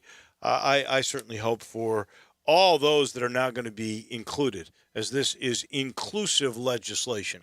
I hope it is 2023. I can't imagine that extra inventory that ESPN can sell would be a stumbling block. I do think they can get it done by then if they really indeed choose to do so. This portion of the show is brought to you by Memphis Public Golf. I played Pine Hill for the first time in a long time. And I'm not kidding you. The greens at Pine Hill are the original Bermuda. So they're not as quick as some of the dwarf Bermudas that you would get even at Galloway or at Audubon or Fox. Fox Meadows has the older Bermuda too. But this is the best I have seen Pine Hill's greens. They're true. They're slow, but they're true. And if you like slower greens, you're going to love the greens at Pine Hill. They're all true. They hold, and they will all putt the same way. You can't ask for anything more than that, and that old style topographical beauty that you get with Pine Hill, well, it's terrific. But I am telling you, if you pass Walnut Grove and you go by Galloway, or you go by the Dixon Galleries on that street between the golf course and Botanic Gardens, really, I mean, that is spectacularly pretty. They're all in good shape. Fox Meadows the same way, and they all got championships this year. That was one of the emphases Public Golf had. Mickey Barker and Austin Chin and all those guys, they decided, let's let the everyday golfer get a feel for what it is like to compete. So they have championships at Galloway, Audubon, Fox Meadows, and Pine Hill. And those championships will lead with points to get you into the Hillman Robbins or the Pub Links Championship. Ladies, you're going to have amateur championships. And they're still having, I believe, clinics at Whitehaven for you youngsters. And if you're a mom or a dad out there, you don't know, they are really reasonable. And if your son or your daughter likes golf and they don't mind walking, it's free. You can't beat Memphis Public Golf. And wait till you see the new Pine Hill. Wait till you see the new Overton Park when it's done. You will love what you see when you go play Memphis Public Links. We'll pause for just a second. When we come back, we'll turn our attention to Ole Miss. Nick Suss from the Jackson Clarion Ledger is coming your way in just a minute. Greg Gaston and Eli Savoy take you through lunch from 10 to 1 weekdays, only on Sports 56 and 98.5 FM.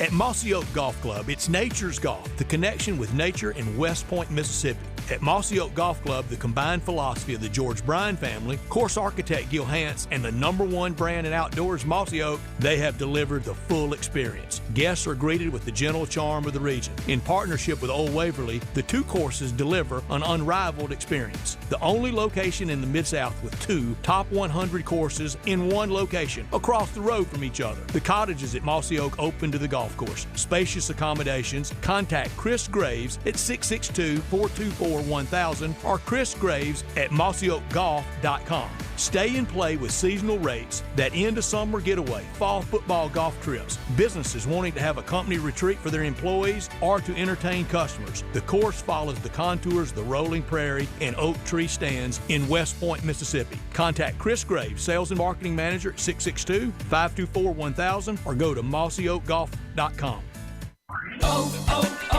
O'Reilly. When it's a warm day and your car's AC is blowing hot air, you need some relief. Stop by O'Reilly Auto Parts and talk to our professional parts people about AC Pro refrigerant recharge kits for your vehicle. Buy now and you'll get a $15 gift card after mail-in rebate.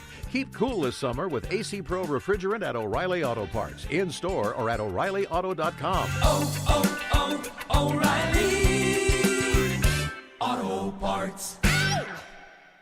Ladies and gentlemen, your attention please. Sunrise Buick GMC is having their annual tent sale and the selection or savings are bigger than ever. A huge selection to choose from, big discounts from factory rebates high as $6,000. It's okay if you've got slow credit. Sunrise has over $500 million available for immediate financing with interest low as 0%, an $18 million used car inventory. And remember, Sunrise specializes in cars and trucks under $10,000. See them all at sunrisememphis.com. Savings and fun for all ages. The 33rd annual tent sale going on now at all Sunrise locations. Covington Pike, Wolf Chase, and Collierville. Do you know one of the best things you can do for your employees or family's health? Provide Arctic Clear bottled water. Arctic Clear bottled water is your locally owned and operated bottled water provider. Arctic Clear is 100% natural spring water with free delivery and setup, dependable service, and no long-term contracts. What an easy choice. Call Jeff Manus today, 901-382-2363, or visit arctic-clear.com. Arctic Clear bottled water. Call now, 382-2363. That's 382-2363. Now, more of Sports Time on Sports 56 with Wolo and Stats. This hour of Sports Time is brought to you by Homer Skelton Hyundai. Here once again are Dave Woloshin and Brett Norsworthy.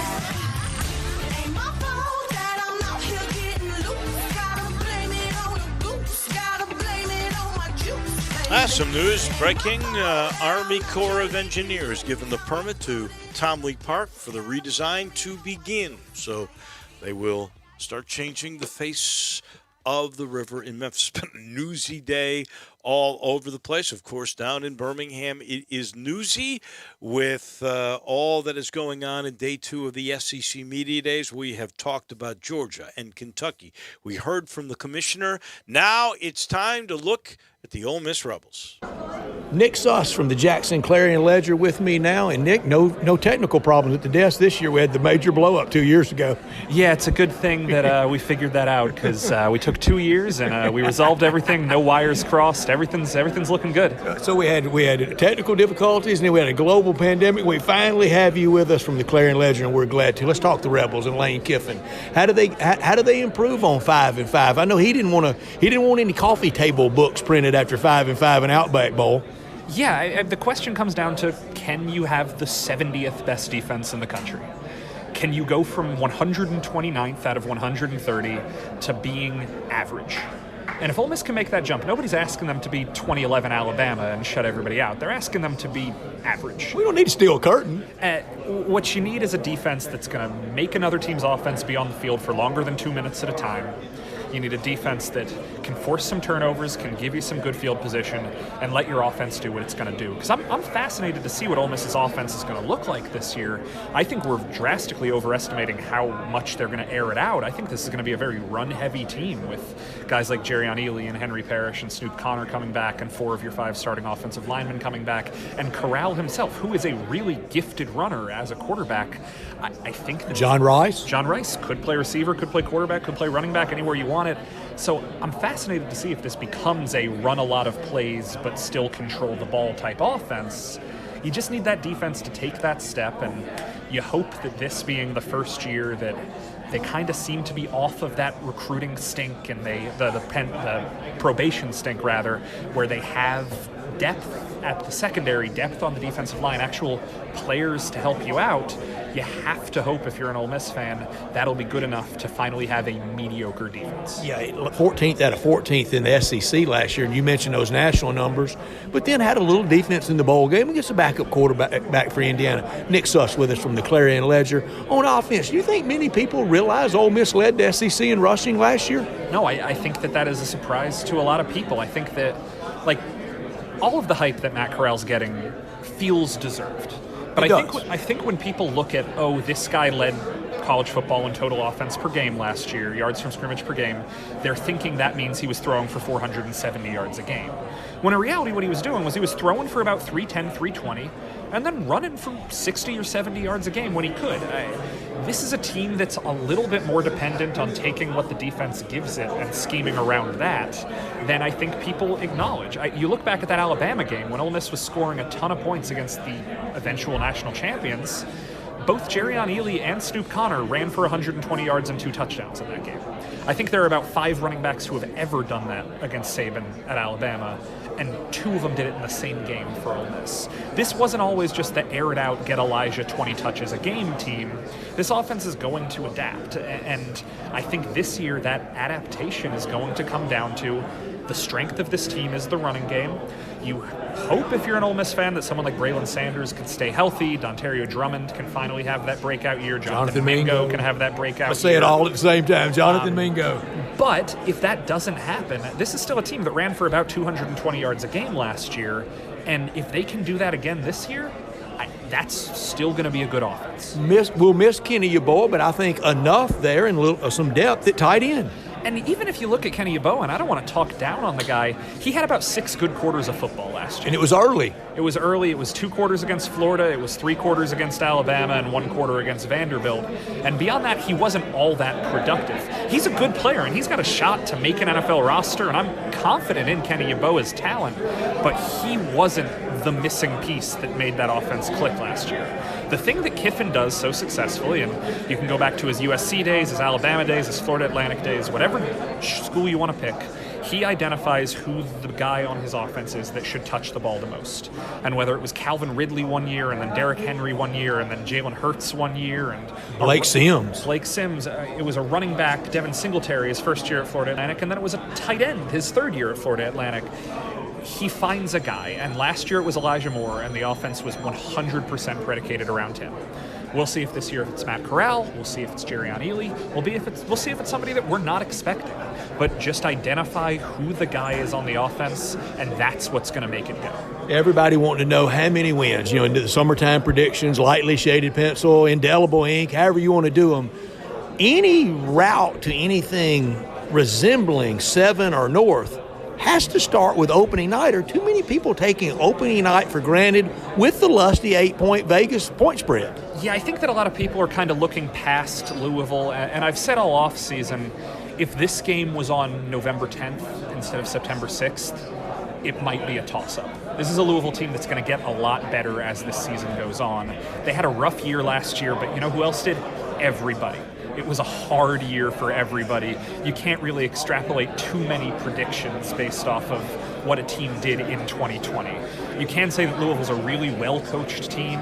Scott Satterfield's teams always look good. Defensive coordinator, very familiar to people. Very. In Oxford, they have a talented team, and that fan base is probably going to travel pretty well to Atlanta, and you have to think it's going to be a fight.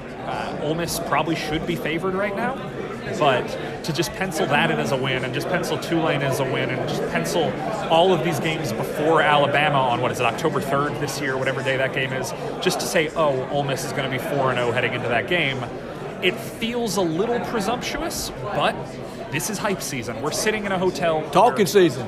All 14 teams are undefeated. Yeah, never going to lose again. So there's absolutely nothing wrong with feeling this optimism. If you're an Ole Miss fan and you think Ole Miss is going to win by 30 against Louisville, congrats. Knock yourself Feel out. that way. Yeah. Feel that way. It might be true. You should be optimistic. Optimism's great. Last thing for our friend Nick Suss from the Clarion Ledger. Okay, Matt Corral on offense. Who's got to be the Matt Corral on defense? I've been hyping A.J. Finley a lot this offseason. I think A.J. Finley truly has what it takes to be an NFL defensive back. With how well he can play in the box, how well he can play in coverage. He's a real combo guy. I really like what he brings to this defense, but it's really going to be a combination to me of the three safeties. A.J. Finley and Otis Reese and Jake Springer, the Navy transfer, those three guys. Plus you have a fifth-year senior in John Haynes, who is going to be your fourth safety more than likely. You have a ton of talent in the deep secondary. And I think if those guys can play and really take away the deep plays that have crushed Ole Miss for 5-6 years now, if you can put a lid on the secondary, I think this defense might be more functional than it's been since, 2015, the last truly great defensive year? Sugar Bowl year, yeah, that was the last one. Nick Suss, thank you. Be safe out there, and I'll see you a bunch this fall. Thank you. Thank you, Brett. Real pleasure hearing from Nick. I've read him now for a couple of years because a lot of his stuff, obviously the Clarion Ledger, owned by the same people. Gannett, USA Today, that owns the Commercial Appeal. He does a great job. They did a poll, by the way. I don't know if it was the SEC Network or if it was Paul Feinbaum's show. 50% believe Alabama is going to win the SEC. Georgia's at 28%, A&M 13%, Florida 6%. Ole Miss and LSU are next at 2%. Auburn's only 1%, Brett. Only 1% for Auburn. The 1%ers at Auburn, and it's going to be a challenge for Brian Harsin his first year. Man, and a little bit later, on what we know now, Nick Saban spoke today to the High School Association on the money, the NIL that Bryce Young is going to get. It will stagger you. We'll have that a little bit later. This portion of the show brought to you by Ken Garland, Custom Home Builders. Nobody knows how to build a beautiful house or renovate. Renovation with innovation, bringing all the new modern amenities into your old home where you love the lot, you love the location. He does it the right way. Go to kengarland.com. You'll see what I'm talking about. And then call 751-1632. He's fun to chat with because he's one of those rare guys who sees little details, big picture, all at the same time. Perfect for a builder, and he knows exactly what kind of commitment you're making. He does that for you, to work with you, to make sure that you get what you should expect. Quality construction, on time, on budget. Again, the number, 751-1632, Ken Garland, Custom Home Builders. Back in just a minute, hour number 3. We always got to talk to Bo because it's always NFL time. We'll do that when we return right after this.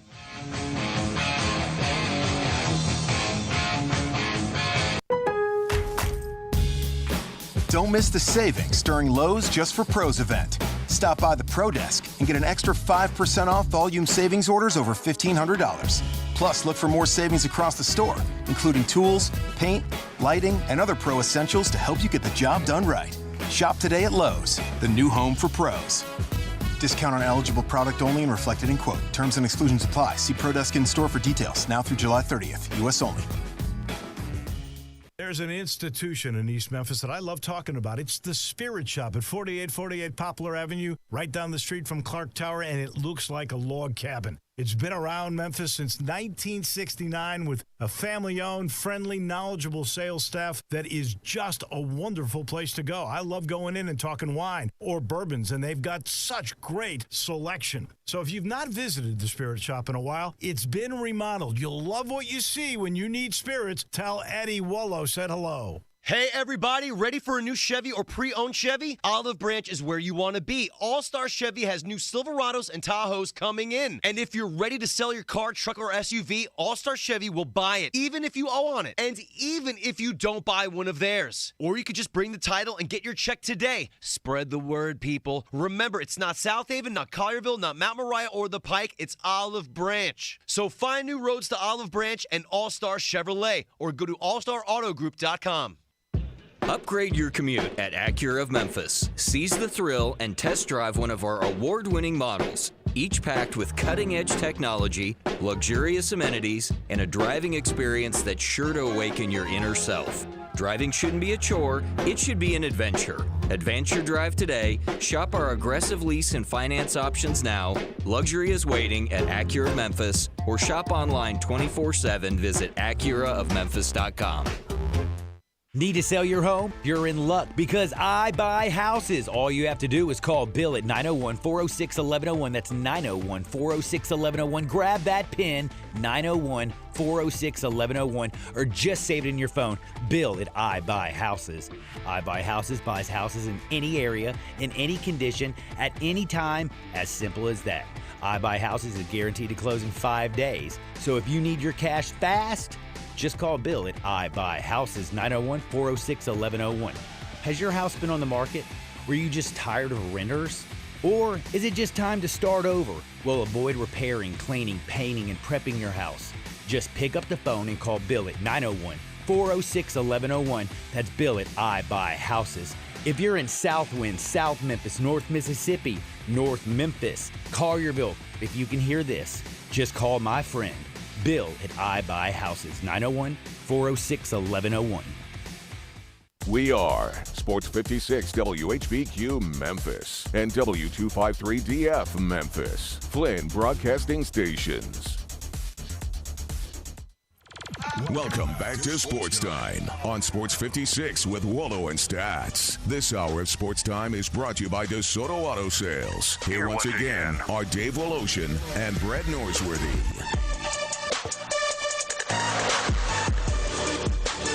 Final hour on this busy Tuesday afternoon. We start Tuesday afternoon at this hour every day with Bo Marchant from college to pro, and we will today talking the NFL, and we'll rank the quarterbacks in what I call the Heisman division, the AFC North. Bo Marchant comes to you after I tell you about the title sponsor of this hour, and that's DeSoto Auto Sales at 5704 Goodman Road, online at DeSotoAutosales.com. Very proud to serve DeSoto County and the surrounding area. They want to keep it simple at DeSoto Auto Sales because they want you to enjoy the ultimate car experience because they care about your time. That's why you walk in, you visit those kind, courteous employees, find your sales rep. You look at those beautiful cars, every make and model. If it's not on the lot, they'll go find it for you, and then you move into the paperwork. You get your credit approved, paperwork completed, and you're out of there in 45 minutes or less in time to do it over your busy lunch hour or like right now, immediately after work. Listen to us driving home after you're in your new car from DeSoto Auto Sales on Goodman Road, 662-890-7184. Come on down to DeSoto County for that town and country experience at DeSoto Auto Sales. Always a fun time, SEC Media Days, but the NFL always goes on. Today we learned, in fact, that Aaron Rodgers was offered the amount of money that would have made him not just the best quarterback paid in the league, but the best player. He would have had the highest contract in NFL history. He turned it down. Bo Marchant from collegetopro.com. I had thought this was sort of posturing, and he wanted that kind of a deal, but he apparently just doesn't want to be in Green Bay. It's pretty obvious. Yeah, I mean, I'm kind of sticking to that theme. And remember back in January after the loss to Tampa Bay, I mean, he said something along the lines that, you know, a future of the lot of guys, and he included himself, but, you know, his future as well. Nothing's guaranteed. So I don't know if he was kind of hinting to us then that he already had his mind made up in terms of what direction he wanted to go, and he derived, you know, Adam Schefter decided to drop that bomb on draft night. But nonetheless, he's not happy. And when that came out, and I know we discussed it many times, where money might have been a possible factor, but with that news being revealed today via Adam Schefter, it kind of sends a realization that, you know, it isn't not about money. It is he's just not a happy camper in Green Bay, and if he sticks to his guns, he's never going to be a Green Bay Packer again. No, he's not going to be, and you've been clear about that from the beginning. You didn't think he would be. So the Jordan Love era, it's about to begin. It is, and Steve Calhoun trained Jordan Love, and Steve always gets back to me, and I texted him earlier today because I just wanted to say, was Jordan doing anything different? But he hasn't gotten back to me yet. Hopefully he does before the show's over because he's such a good-hearted man, and he does quarterback camps. He goes overseas. He works with Manning at Manning's camp when they do it. But he worked with Jordan Love going through the draft, and I was curious just to see what different things Jordan Love has done with so much speculation on if Aaron's going to play, how much more Jordan Love has kind of emphasized his first year kind of in the league, not being a rookie, has a year to kind of, devour the playbook and kind of get his feet wet. But hopefully we get something before the end of the show. If not, maybe next week. I think it's the greatest thing could happen to the Chicago Bears. Yeah, sure is. Yeah, anybody in the NFC North, and it's good for another team if he ends up getting, traded to another team. And, we're late in this Vikings process, love it. Go ahead. Oh, the Vikings love it. Well, I just don't know. Is he going to end up in Denver? What's the penalty that the Broncos would have to pay to get him? How does this thing eventually work out, Bo? No, I don't. I wish I knew because I think about it enough. Where he could end up, and we know Denver has been mentioned many times. We know Elway was quick to get Peyton Manning in there, and they've been looking for that quarterback. I don't know. I mean, what's it going to cost? Draft time. You had picks, and Bradley Chubb was mentioned, but those dynamics change in terms of salary cap and all those other things that go into this situation. I think at the end of the day, though, if Green Bay elects to trade, him, I think you have to just consider the Broncos a team interested in. I mean, if you look at the Broncos roster, I think, from bottom to top, absent of that elite quarterback, they have a really, really good football team. And I think I picked them last year to be a playoff surprise team.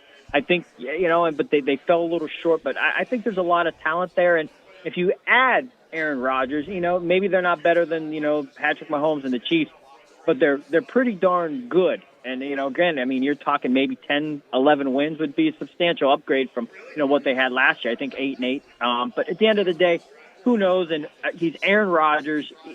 Any team I think is going to be able to kind of get a real opportunity to bring him in.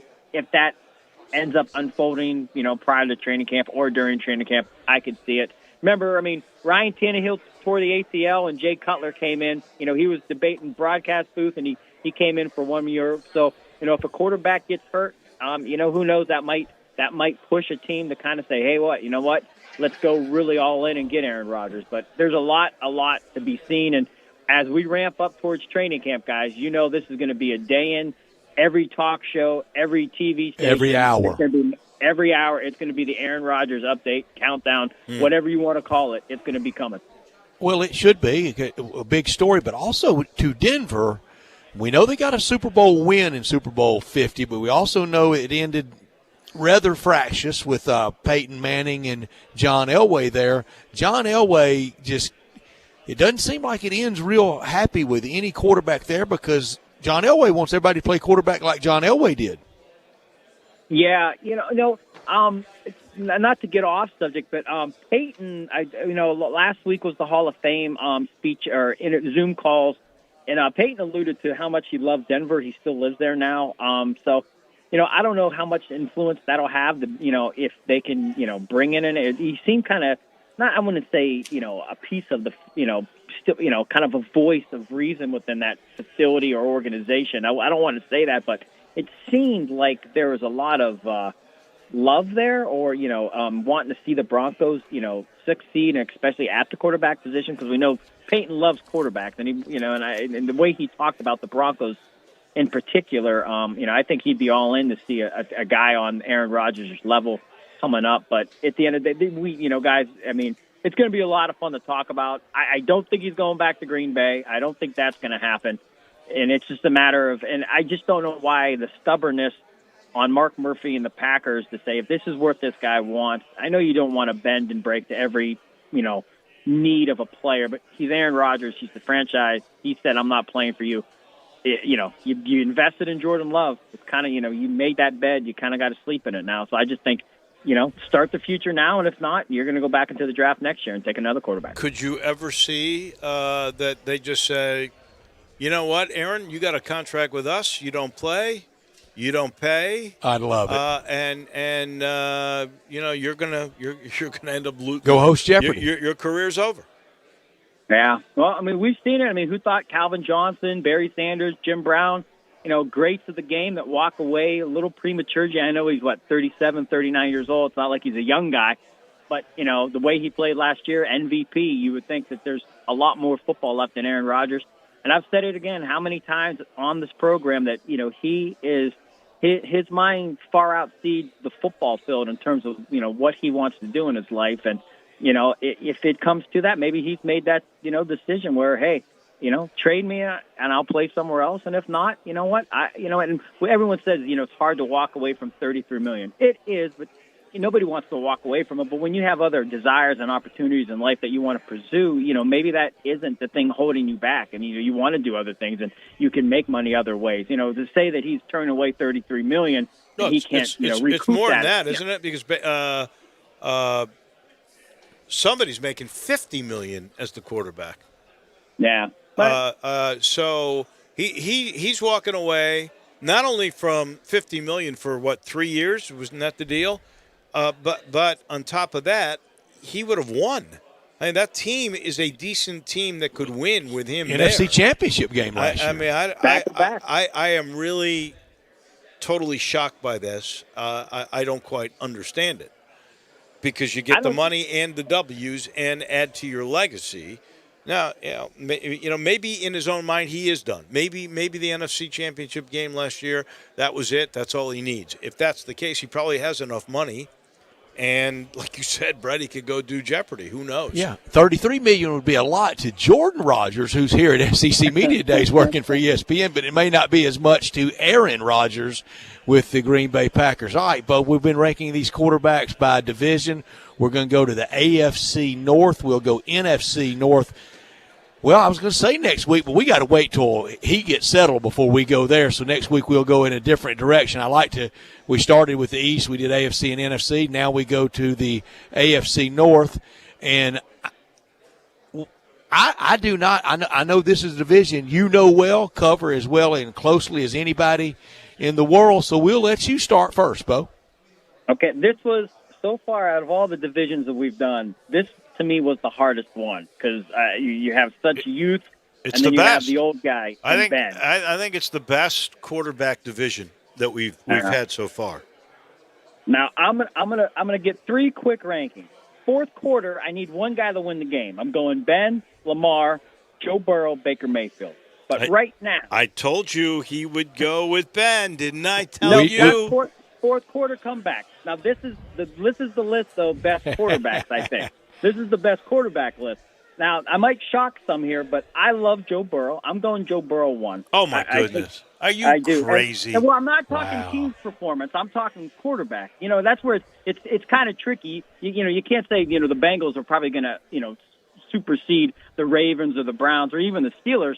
But I just think the quarterback play of Joe Burrow is going to outshine Jackson and Mayfield and Roethlisberger. And then I'm going Lamar Jackson, former MVP. Then I'm going Baker Mayfield.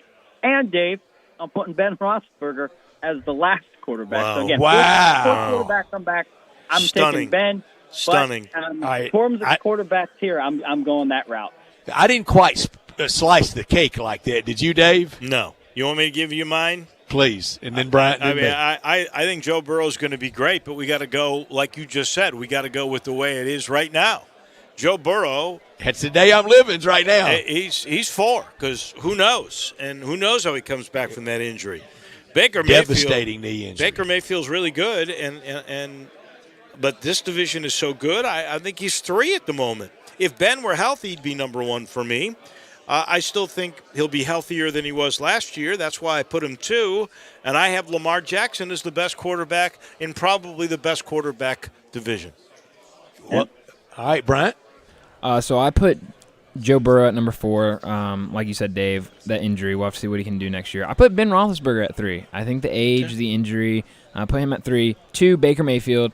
I think he flashed some really good things last year. And then Lamar Jackson, number 1. So we're all in there on Baker football. Remember, my AFC Championship game, I'm calling it now. The Cleveland Browns come to Nashville. Is he your number 1?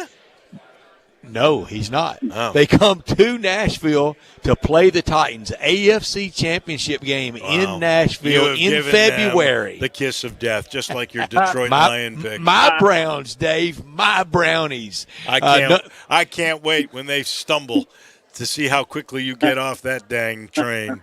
Number 1, Lamar.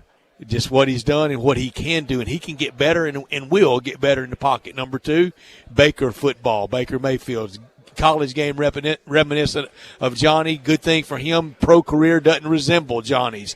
Number 3, with that rebuilt knee, and the LSU guys say they're concerned about it to see if it's full recovery, and they know him well, Joe Burrow. And number 4, Cornbread Maxwell, right again. Father Time remains undefeated. Wow. Last. You guys both have last. I am shocked at that. Well, Ben struggled down the stretch. I mean, they were 11-0, but, when they went 1-5, including the playoffs, his interception, I think he threw 4 interceptions when they were 11-0. He threw 8 during the back stretch. He just never was, the Ben that we knew. He was hurt. He was hurt, but but that goes with Brett said. I mean, Father Time. I mean, the older you get, it doesn't easier to get in. He could talk about the TB12 diet, but Ben's never been a TB12 guy. Ben's been a beer guy and hang out with the guys. He's not drinking cucumber milkcareers.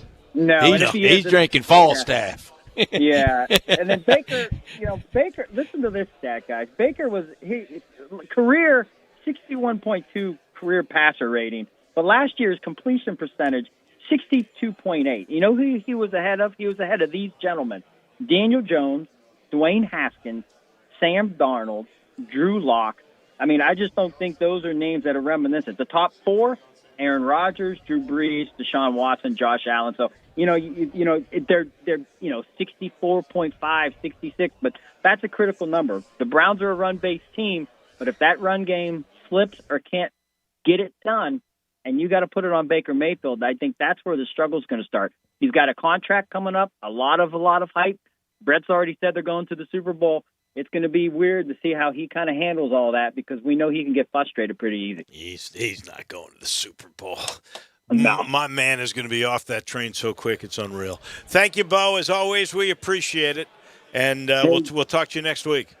All right, gentlemen. Have a good week. All right. I'll let everybody know this portion of the show brought to you by Homer and Genesis. You know where they are, right there at the corner of Highway 78. I think it's I-22 now, and Craft Road. That's the first exit in Mississippi, so close.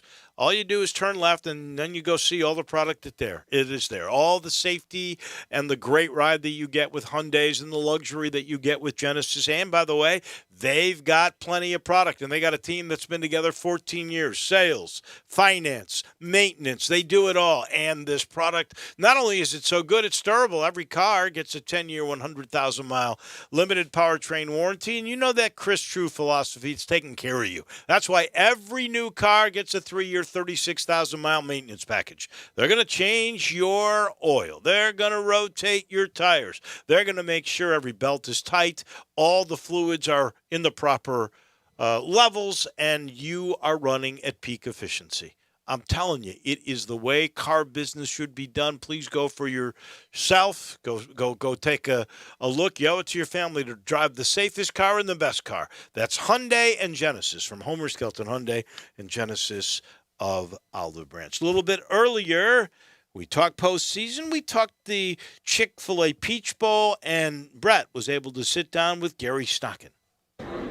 Always great to catch up with Gary Stocken from the Chick-fil-A Peach Bowl, and this year the Ole Miss Rebels will be in that game on Labor Day night. You can catch all the pregame action with me starting at 5 o'clock that night. Gary Stocken, 5 o'clock that night. You're going to be too busy to be listening to me, aren't you? Brett, I tell you what, it's just going to be great to be busy, have capacity back in the stands, and get back to some new normal and have college football. It's just great being here in Hoover talking to you about college football. Gary, it is. Last year, that was something. This week, last year, I was very put out with the direction it was going in. But we had last year. We're going to have this year, and you got more than just the Rebels and the Cardinals ending it on Monday night. You've got a big weekend planned. Well, we do. We start off with Alabama, Miami, in some rankings, 2 top 10 teams on Saturday, and then as you said, Ole Miss top 20 coming in to play Louisville. So we're going to have 4 games in Mercedes-Benz Stadium college football this year. 7 of the 8 teams are going to be in the top 25. At the end of our game, the year, Chick-fil-A Peach Bowl will have 2 top 10 teams. The SEC Championship will have 2 top 10 teams. And we've got 3 of the top 4 teams playing in our Chick-fil-A kickoff game, top 25 teams. And Atlanta has just so done it so well through the years. I'll never forget one year I was getting on the media shuttle bus, like 95 or 96. You remember old buddy Rod Hovater? Oh, yeah. And Rod, great volunteer of ours. Great volunteer. And I told Rod, I said, man, y'all do a great job with this. So it was after the Olympics. It must have been 97, 98. I said, y'all do a great job with this. He said, son, we've hosted the Olympics. That's right. Well, believe it or not, it's 25 years. This is the 25th anniversary. This was day 2 of the Olympics because my daughter was on the field as one of the little kids in those white uniforms making the 100 for the 100th anniversary of the Olympics. So that really was the catalyst because I was running the Sports Council right after that, and that was the catalyst of Atlanta people saying, hey, we can do anything. And so we've gone on to host Final Fours and Super Bowls and everything else now because it really showed that we can host these things. And Atlanta's built, as you know, you've been there enough times, Atlanta's just built to host mega events. And now the association with the College Football Hall of Fame, all right there in that footprint. And I so look forward to Monday night. Tell our listeners in our area and Alabama fans, which are a ton of, about tickets for all your events. Well, Alabama, Miami, and Ole Miss and Louisville are going to be 2 sellouts, number 1. Number 2, we've got a great opportunity for people to enjoy the celebration back with fans to kick off college football in our tailgate town, right in the International Plaza. There'll be music, games, activities taking place, and then we're going to do the team walks, just like the teams do on their campuses. They'll walk right into Mercedes-Benz Stadium through the Home Depot backyard. So we're going to do as much as we can to celebrate college football as well as have the experiences similar to what they do on campus. Oh, you will nail it. Visiting with Gary Stoken from the Chick-fil-A Peach Bowl. Okay, the expanded college football playoff. You know y'all are going to have a primary, a main role. What are your general thoughts about it from 4 to what? Well, first off, obviously we've been in touch with Bill Hancock and the CFP, and we want to do what's best for college football. I think everybody does. So whatever they decide, we just hope to be a part of it. We've been very successful through the first 8 years of being a part of the CFP with the sellouts that we've had and hosting the games. Obviously, when you have the city we have, the staff that's the best in the business, wonderful volunteers who really enjoy hosting people in a stadium like Mercedes-Benz, there's no reason why hopefully we're not a part of the continued expansion if there is one. They haven't made that decision, obviously. I guess they're doing a lot of homework with players, coaches, faculty, advisor, reps, presidents, and they'll come back in September with the presidents and decide what they want to do, and hopefully we're a part of it. And I think college football is always evolving, and to get to this point, I've talked about the UPI once named a champion. People don't even know what that is now, and it's always evolutionary. Well, it's interesting. I tell the story that back in 1974, NC State beat Maryland, who was number 6 in the country in basketball. 103-100. All 10 players on the basketball floor in Greensboro at the ACC tournament went to play pro. Lenny Elmore, McMillan, John Lucas, David Thompson, Monty Tao, Tom Burleson, etc.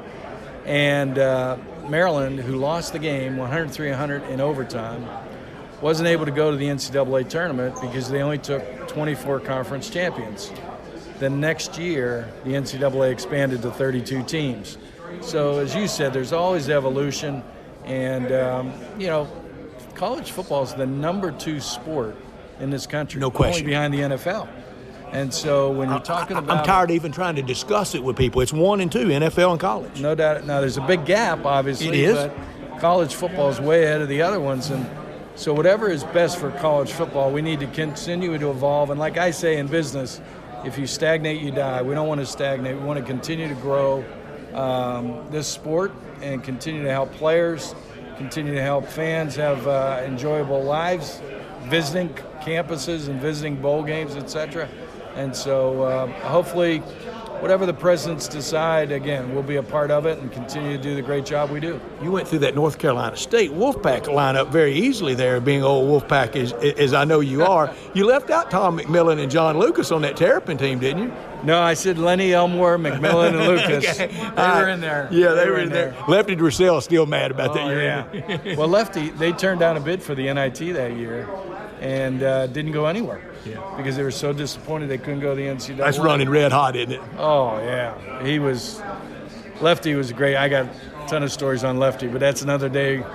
Yeah, that is another day. Visiting with Gary Stoken for the Chick-fil-A Peach Bowl. And Labor Day weekend, the game on Saturday, and then Ole Miss and Louisville on Monday night. We had a blast there in 2014 and played Boise State on Thursday night to start that weekend. And then on Saturday was Alabama and West Virginia. Well, I love Ole Miss. I go back to Coach Cutcliffe, and we thought that year, that Eli's senior year, we were going to get a shot at having Ole Miss in our game with Eli and Coach Cut. And they went 10-2 and went on to the Cotton Bowl that year. But Ole Miss fans are tremendous. There is no experience, and I've been to them all. There's no experience like the Grove, as you know better than anybody, on Saturday before a game. I'm ready for the Grove today. You're dressed like it. You certainly are.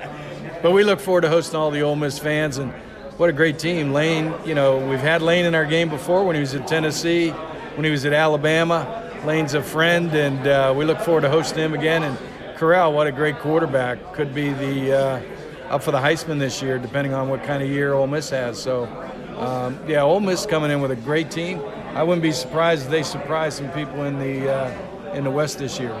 Gary, thank you so much. We appreciate your time as always, and see you Labor Day weekend. Good to be with you, Brett. Thank you. You got it. Gary Stoken with the Chick-fil-A Bowl. He's brought to you in part by our SEC Media Day sponsors, like our friends at Jason's Deli. Let Jason's Deli cater your special event, any meal, breakfast, lunch, or dinner. Save that time and trouble and let Jason's Deli do all the work. Locations at Park Place, Poplar and Highland, Cordova, and Olive Branch. The breakfast packages, hot breakfast choices, breakfast sandwich box. It serves 12 ham sausage, fresh cracked eggs, crispy bacon. The flatbread breakfast box, 8 ounces of individually boxed flatbread sandwiches. Sunshine breakfast, hot wrap breakfast, breakfast pastries, coffee and fresh orange juice. Sandwich boxes, the manager special, soup, fresh fruit, deluxe sandwiches. Boardroom box, traditional box, sandwich trays, hot meals, desserts, drinks. They have it all. Go to jasonsdeli.com. Whether you need to feed 5 or $5 grand, let the experienced team at Jason's Deli deliver for you. Locations in Park Place, Olive Branch, Poplar and Highland, and Cordova. The commitment to variety, value, and quality ingredients means you can feel great about choosing any of the 3 meals that Jason's Deli will cater for you. They really are all over the place. They cater, and, of course, all the restaurants here, and you heard them earlier. Everybody at Media Days is eating at the Jason's in Birmingham, Alabama. One interesting thing, Tom Brady, and I meant to bring this up with Bo. Tom Brady returned to the White House to celebrate the Bucs, and I was just thinking about this. Tom Brady has been to the White House so many times, he's been there almost as long as some one-term presidents.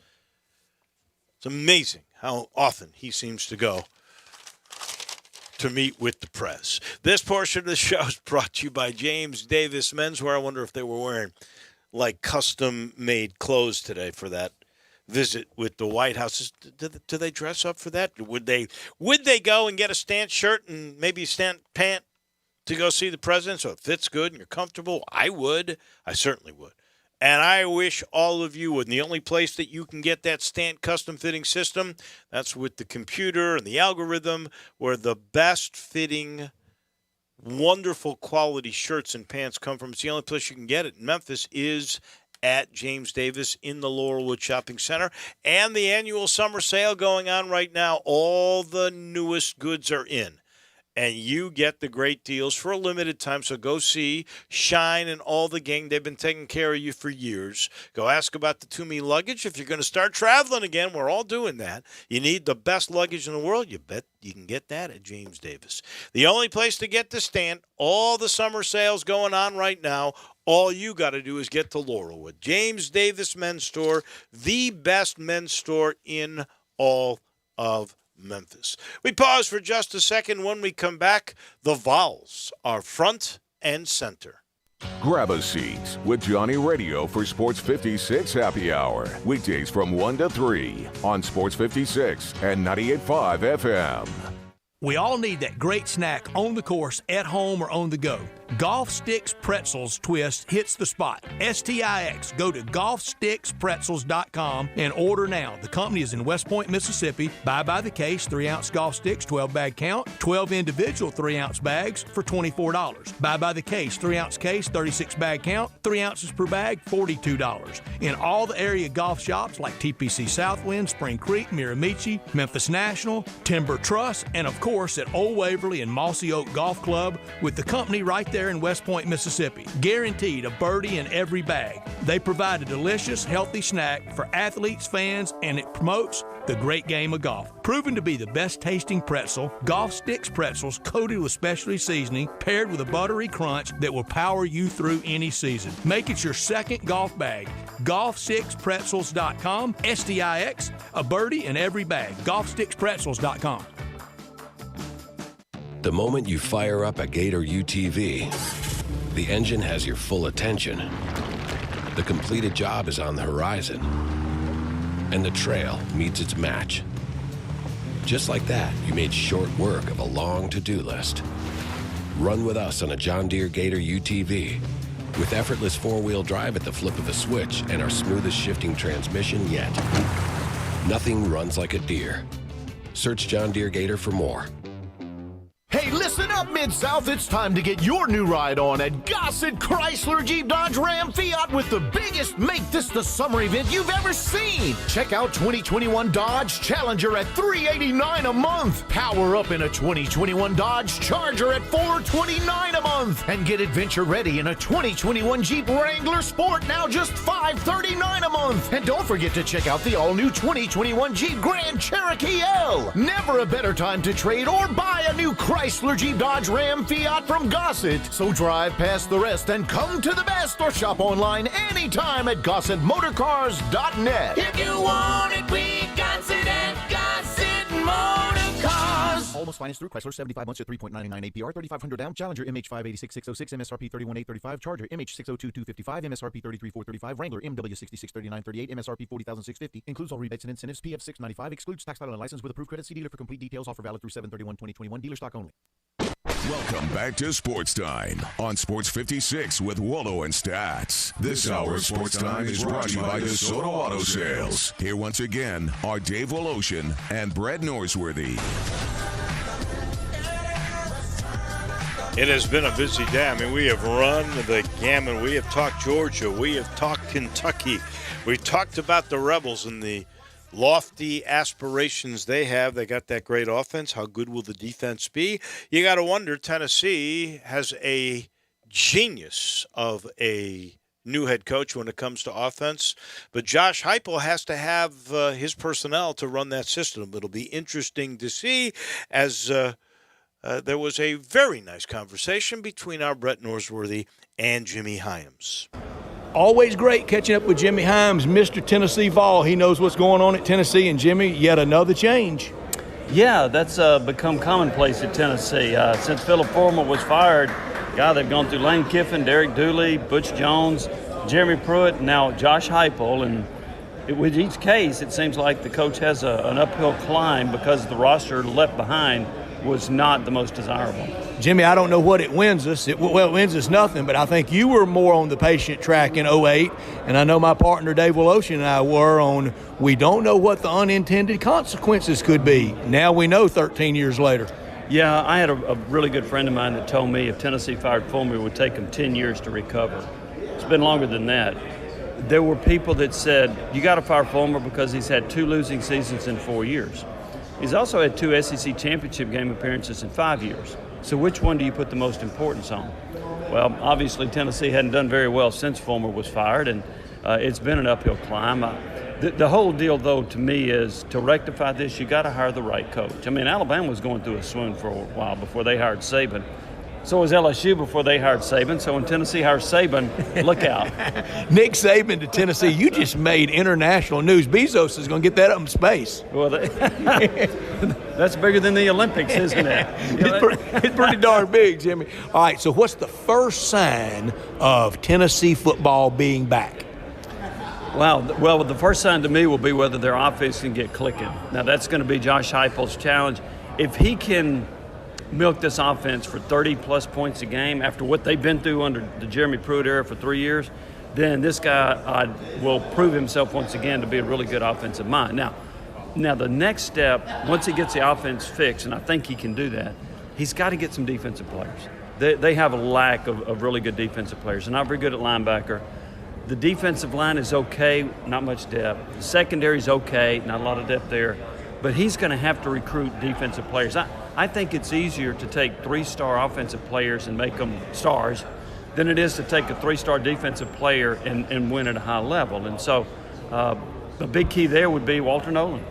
If they can land that guy somehow, some way, he might be the Pied Piper to a very good recruiting class in 2022 and help them on defense. And Tennessee already with a commitment in Memphis from Cam Miller and Walter Nolan, arguably 1, 2, 3 top player in the country at St. Benedict. Jimmy, you talk about defense, and there's not a lot of defense being played anymore, but you have to play some. Could Al Wilson, Haynesworth, and Henderson start on this year's team? Well, yeah, even at 40 years old. Al Wilson was some player, wasn't he?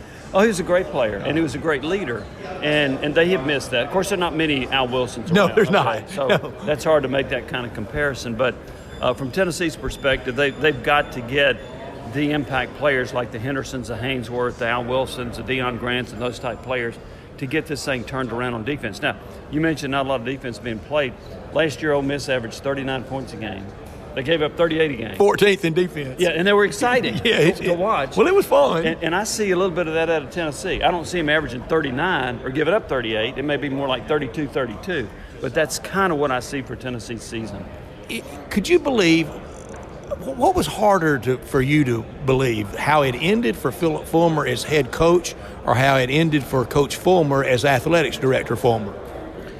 Probably how it ended as athletics director, because with the football, you had the people that said he's lost his touch, 2 losing seasons in 4 years, right? Well, as the athletic director, he had been a football coach, and so his deal is fix football. Well, who better to fix football than a football coach? And he loves it. And so here's kind of what happened, though, to defend him a little bit on this. By the time he took over as athletic director, Tennessee had lost out on Dan Mullen, Dave Doran, Gary Patterson. Go through the list. By the time Fulmer came in, and he didn't want Mike Leach, and by the time he came in, there weren't a lot of proven head coaches out there to hire. So he was left with 3 defensive coaches with very limited head coaching experience, and Mel Tucker, Jeremy Pruitt, Kevin Steele. And so the pool wasn't wide for him to hire. And so I'll defend him a little bit on that, but when you look back on it, I'd have hired Kevin Steele.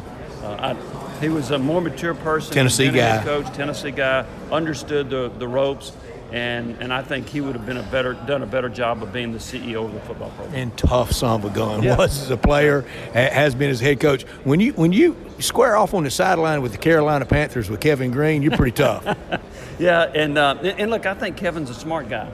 I'm aware of some of the staff he was going to try to put together. And he just knows the lay of the land, and I think he would have done a good job. Would they have won the East Division under Kevin Steele? I wouldn't go that far, but I think he could have got them to an 8 or 9 win plateau and brought respectability back to football. For the immediacy of 2021, is a 2-0 start imperative? Pretty much. Pitt can throw a monkey wrench into that. Pitt's pretty good. Pitt was better than Tennessee last year. I think they got 15 starters back. They got a quarterback that started 33 games. Really well coached. They are. They had a running back that got 200 yards late last year. They have a freshman All-American receiver. That's a hard game for Tennessee to win. If Tennessee can win that one, they're going to be 3-0 going into Florida. Is anybody dubbing the Pitt game the Johnny Majors Bowl? No, I hadn't heard that. Get the T-shirts going. You know how active the T-shirt market is. That's right. Well, get one of the players to come out with that name, image, and likeness and make a fortune. That's right. We're paying everybody now. But I think Pitt can be a swing game for this team. Hey, if you start 3-0, think of the confidence that they've gained and the confidence that the staff will have gained with the players. And so I think it would be big if they're able to do that. But I think Pitt could be a swing game. If they beat Pitt, Tennessee could go on to a 7-win season. Our guest, Jimmy Himes from WNML in Knoxville. All right, these big 3 rivals for UT, Georgia, Florida, Alabama. Which one does Tennessee break through against first? Regardless if it's this year, just who do they beat first among that threesome? That's a good question. I'm going to say Florida. I think that what Kirby Smart's doing recruiting-wise at Georgia is going to be difficult. Nick Saban's going to coach till he's 80, so I'm ruling that out for the next 8 years. He really could. Yeah, he could. And so I'm going to go to Florida. Dan Mullen, I think, is a heck of a coach. I don't think he has done a great job recruiting. He's also got a one-year show cause, right? So there are a little bit of iffy situations for him. And he's running hot. And if there's to me, the coach that would be most likely to not be at their school in the next 3 or 4 years, it would be Dan Mullen. And I think that might be the opportunity for Tennessee to break through and win. So I'm going to say Florida is the best chance. This year on the field, what's the strong suit of the team? You mentioned defense not being very strong, so offense is going to have to try to carry it a little bit? The offense is going to have to carry it. It's hard to find a real strong suit, to be honest with you. Quarterback, I don't know what they got, but I do think Heupel's a really good quarterback coach, quarterback-friendly offense. I like Jabari Small at running back. I think that the Evans kid they brought in as a junior college can be a good running back. I think they're okay there, but not special. At wide receiver, I think Bayless Jones is a pretty good player. I think Hyatt can be a pretty good player, but they haven't emerged to be Alabama caliber receivers, right? So, and the offensive line's just okay. So it's hard to find a real strength. I'll say this, 2 things. One is the quarterback has to be good and productive, whoever that is. The other thing is I think Jabari Small has to be really good. They've got to find a running back that can not only gain yards running the football, but is good at catching it out of the backfield and gaining yards in space, and I think Small might be that guy. When Ole Miss and Lane Kiffin, when we come up there in October, what kind of reception for Lane Kiffin? Is forgiven and forgotten or just maybe forgotten? Oh, boos. They haven't forgotten. There'll be a lot of boos. We don't forget anything, do we? He's been there several times as Alabama's offensive coordinator. Yeah. But that's not the same. No. You know, that's a different game when you're the head coach. And you can bet that he's going to fire out a few tweets that's going to get the fan base juiced up. So I expect there to be a warm and negative reception for Lane Kiffin. Any couch burning? Yeah, I was there for that. Yeah, I was standing right next to that couch when it went up in flames, and I was nothing better than covering a good couch burning. No, that's exactly. It's the first couch burning I'd covered, and it was unique. And I was just trying to stay away from far enough away where somebody pushed me that I wouldn't land my face in that sofa. Yeah, and that polyester, those fumes it was emitting. Jimmy, let me ask you this: it doesn't mean much, but you could argue that Josh Heupel is the best player to become head coach at Tennessee. He was a great player at Oklahoma since Johnny Majors came home. Yeah, I'd say that. Philip Fulmer was just an okay player. Good player. Derek Dooley, good player. Lane Kiffin, good player. Yeah, I would definitely say that. Heupel was a runner-up for the Heisman Trophy. Right. I mean, national champion quarterback. Yeah, so I would say that's exactly right. The thing about Heupel is that here's the thing that I would be optimistic about from the Tennessee fan perspective if they look at this. When Heupel went to Missouri, Missouri's offense wasn't very good.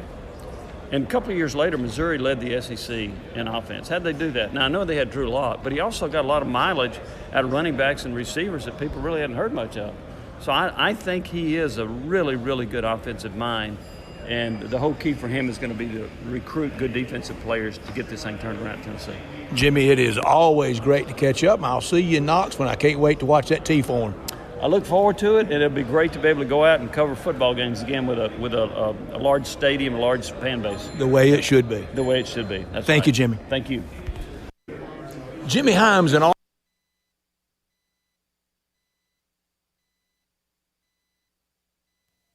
So we have a little technical problem there. Jimmy Himes and all our SEC Media Days coverage brought to you by our great sponsors like Mossy Oak Golf Club. It's nature's golf, the connection with nature in West Point, Mississippi at Mossy Oak Golf Club.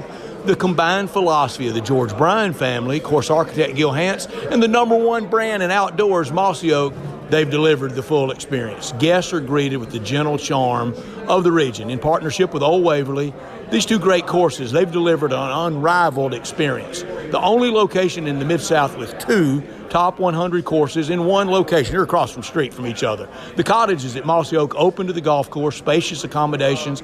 Contact Chris Graves at 662-424-1000 or Chris Graves at mossyoakgolf.com. Stay and play with seasonal rates. That end of summer getaway, fall football golf trip. businesses wanting to have a company retreat for the employees or to entertain their customers. The course follows the contours of the rolling prairie and oak tree stands in West Point, Mississippi.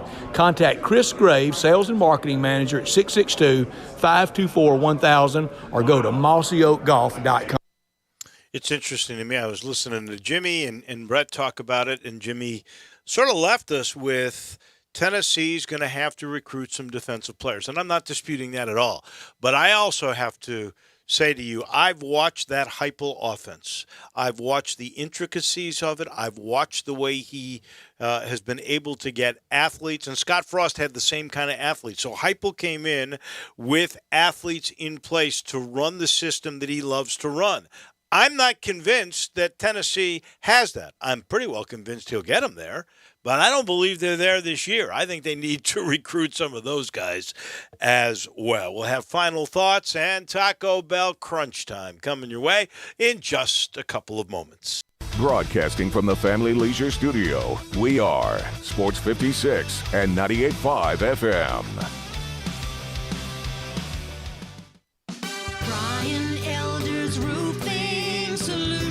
I'm Brian Elder. The great Kimmons Wilson of Holiday Inn had a slogan: the best surprise is no surprise. And that's so true. When I sit at your kitchen table, you're going to understand exactly what I'm going to do to your roof. From the underlayment to the hip shingles and ventilation, the flashing, the wood repairs, the cleanup, the crew safety, the warranty. It's amazing how many customers sign contracts being told none of that stuff. But the best surprise is no surprise. Insurance claims. Talk to your friends. More and more claims are being rejected, and only experienced claims specialists are getting those terrible decisions overturned. So if you don't hire me, please hire someone to manage the process with the experience to see it through. The best surprise is no surprise. 867-0303 or BrianElderRoofing.com. Call 867-0303. Brian Elder's Roofing Solutions. It's finally time to get out of the house. So make sure you stop by Family Leisure with great prices on in-stock and incoming products. Keep the kids active with play gyms, in stock, ready for delivery. And by the way, installation from the pros, I always recommend that. Markdowns on remaining game room products and those beautiful massage chairs. And the hot tubs, they're going fast. Get out of the house and get to Family Leisure. Wooden Road and I-40, where family and fun come together. Whether it's football, basketball, baseball, golf, or real estate, having the winning coach makes all the difference in your success. This is Sheldon Rosengarten with Marks Bensdorf Realtors, and I'm with Coach Terry Tippett, winner of 6 state basketball championships. Coach, what's been the secret to your and your team's successes? Sheldon, there's no one secret. It becomes a pattern of success after coaching for so many years and learning the ins and outs of the game and the players, a lot like the pattern of your success in selling homes. Thanks, Coach. Like you and your program, I developed my highly successful strategic marketing program with the Shellbucks option, and I also tried to use it in my golf game. Sheldon, tried is the optimum word. You better stick to selling homes, as you're always hitting holes in one at that, instead of double bogeys. Thanks a lot. And if anyone is thinking of selling their home, make sure and talk to 2 to 3 coaches. I mean real estate brokers. Let me be one of them. You can reach me at 682-1868 or memphisrelocate.com. That's 682-1868 or memphisrelocate.com and be a winner. Do you know one of the best things you can do for your employees or family's health? Provide Arctic Clear bottled water. Arctic Clear bottled water is your locally owned and operated bottled water provider. Arctic Clear is 100% natural spring water with free delivery and setup, dependable service, and no long-term contracts. What an easy choice. Call Jeff Manus today, 901-382-2363, or visit arctic-clear.com. Arctic Clear bottled water. Call now, 382-2363. That's 382-2363. Welcome back to Sports Time on Sports 56 with Wallo and Stats. This hour of Sports Time is brought to you by DeSoto Auto Sales. Here once again are Dave Wolosian and Brad Norsworthy. Final portion, day 2 at the SEC Media Days. What a job Brett Norsworthy has done today. Congratulations on all the hard work. I really did enjoy listening to all the interviews, and especially with the commissioner, Greg Sankey. I'll let you know this final portion has been brought to you by Conway, and if you're an HVAC installer that knows how to deliver great customer service, you need to listen up. Maybe you're one of those guys running ductwork in homes every day. Stop doing that. Give your career a boost. Maybe it's time to join the Conway team. Conway Services offers great benefits, health insurance, holiday pay, paid time off, 401k, and a whole lot more. Conway also will give their installers the newest tools, trucks, equipment. It's the best in the industry, which makes it easier to deliver that great customer service. And by the way, Conway's never laid off an HVAC installer. So if you're drug-free with a clean criminal background and a good driving record, maybe you should talk. Maybe you owe it to your family and yourself to give Conway a call. When you're a premier installer, you should be working for a premier service company, and that's Conway, 384-3511, or go to the website at conwayservices.net. It's now officially Taco Bell Crunch Time.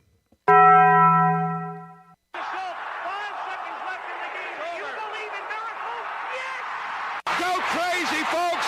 Go crazy! This is Geraldo. It is crunch time. You are looking live. In your life have you seen anything like that?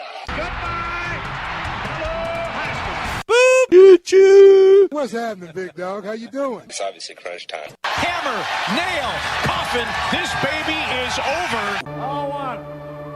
On two. On three. Hey!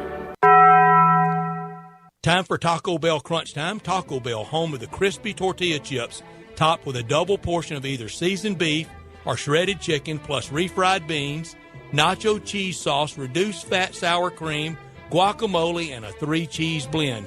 Nachos Bel Grande, heaping portion of chips, topped with ground beef, tomatoes, beans, nacho cheese sauce, and a dollop of sour cream. Taco Bell, home to great food you get on your way home real fast, and they bring you crunch time every day. Dave, I've learned that we'll have 3 starting quarterbacks this year in the SEC out of 14 teams from the state of California. The Alabama quarterback, the Georgia quarterback, and, of course, the quarterback at Ole Miss. Dave, there was a time that there wasn't a player on a SEC roster any further from west of Texas. And now you could say that Nick Saban's recruiting California better than SC, and he's sure recruiting Texas currently better than Sark. I was going to say to you, there's no doubt that the decline of UCLA, Oregon, USC all sort of corresponds with the domination of the SEC. I learned today, speaking of which, and Nick Saban, he was speaking at the Texas High School Coaches Association. Yeah. And raised some eyebrows when he was asked about name, image, and likeness laws. Within his answer, he revealed Crimson Tide quarterback Bryce Young is doing pretty well for himself in the new era of college athletics. Quoting, "Our quarterback has already approached ungodly numbers, and he hasn't even played yet." Not at start. He said, "If I told you what it is, it's almost 7 figures." Wow. So Bryce Young is going to be making $1 million before he's even named the starter of the team. And we heard that rumor that I would not be shocked if the kid that's going to reclassify Jalen Duren, if that kid doesn't make $1 million to play his 1 year in college. Even if there's a Nick Saban fudge factor here, you know what that does? That ramps up the cost of doing business. The bids are going to go up, and it helps in recruiting. Well, it helps the rich get richer. There's no doubt about it. You know that Nick Saban could find any money that he needs to, or most of those schools. Dabo's not going to have a problem finding that.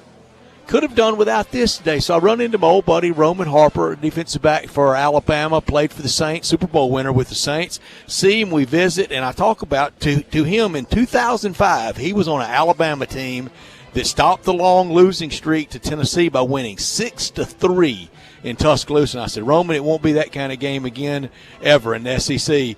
And then 10 minutes later, I see him on the SEC network, and he says, I just ran into some guy in the lobby that reminded me of a 6-3 game when I was in college in 2005, and that'll never happen again. Come on, Roman, some guy? That's all Really? I get from my friend, some guy. What a diss. He should have said your name and the call letters, and Yes. frankly, he should have said All-Star Chevrolet, Belly Acres, All the Golf sponsors. Stick. He should have said the whole thing. That's what I would Some have guy done. in the lobby, like Wow. a rando out there getting an Man, autograph. That's a diss right there.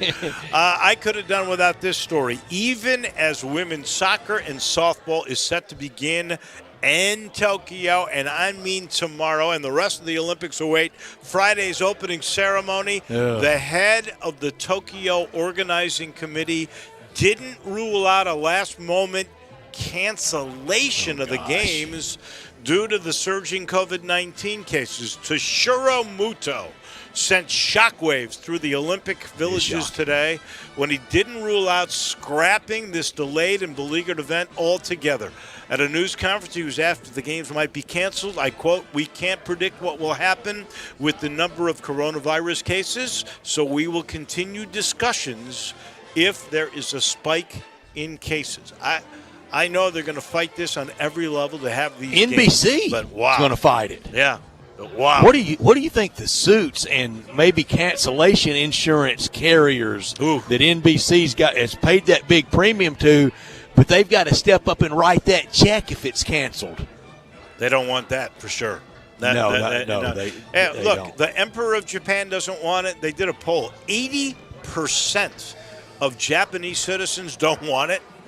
And, this guy's fighting that. And if there's enough of a surge here, I think Toshiro Muto would have to, would probably have to bend over during the pressure.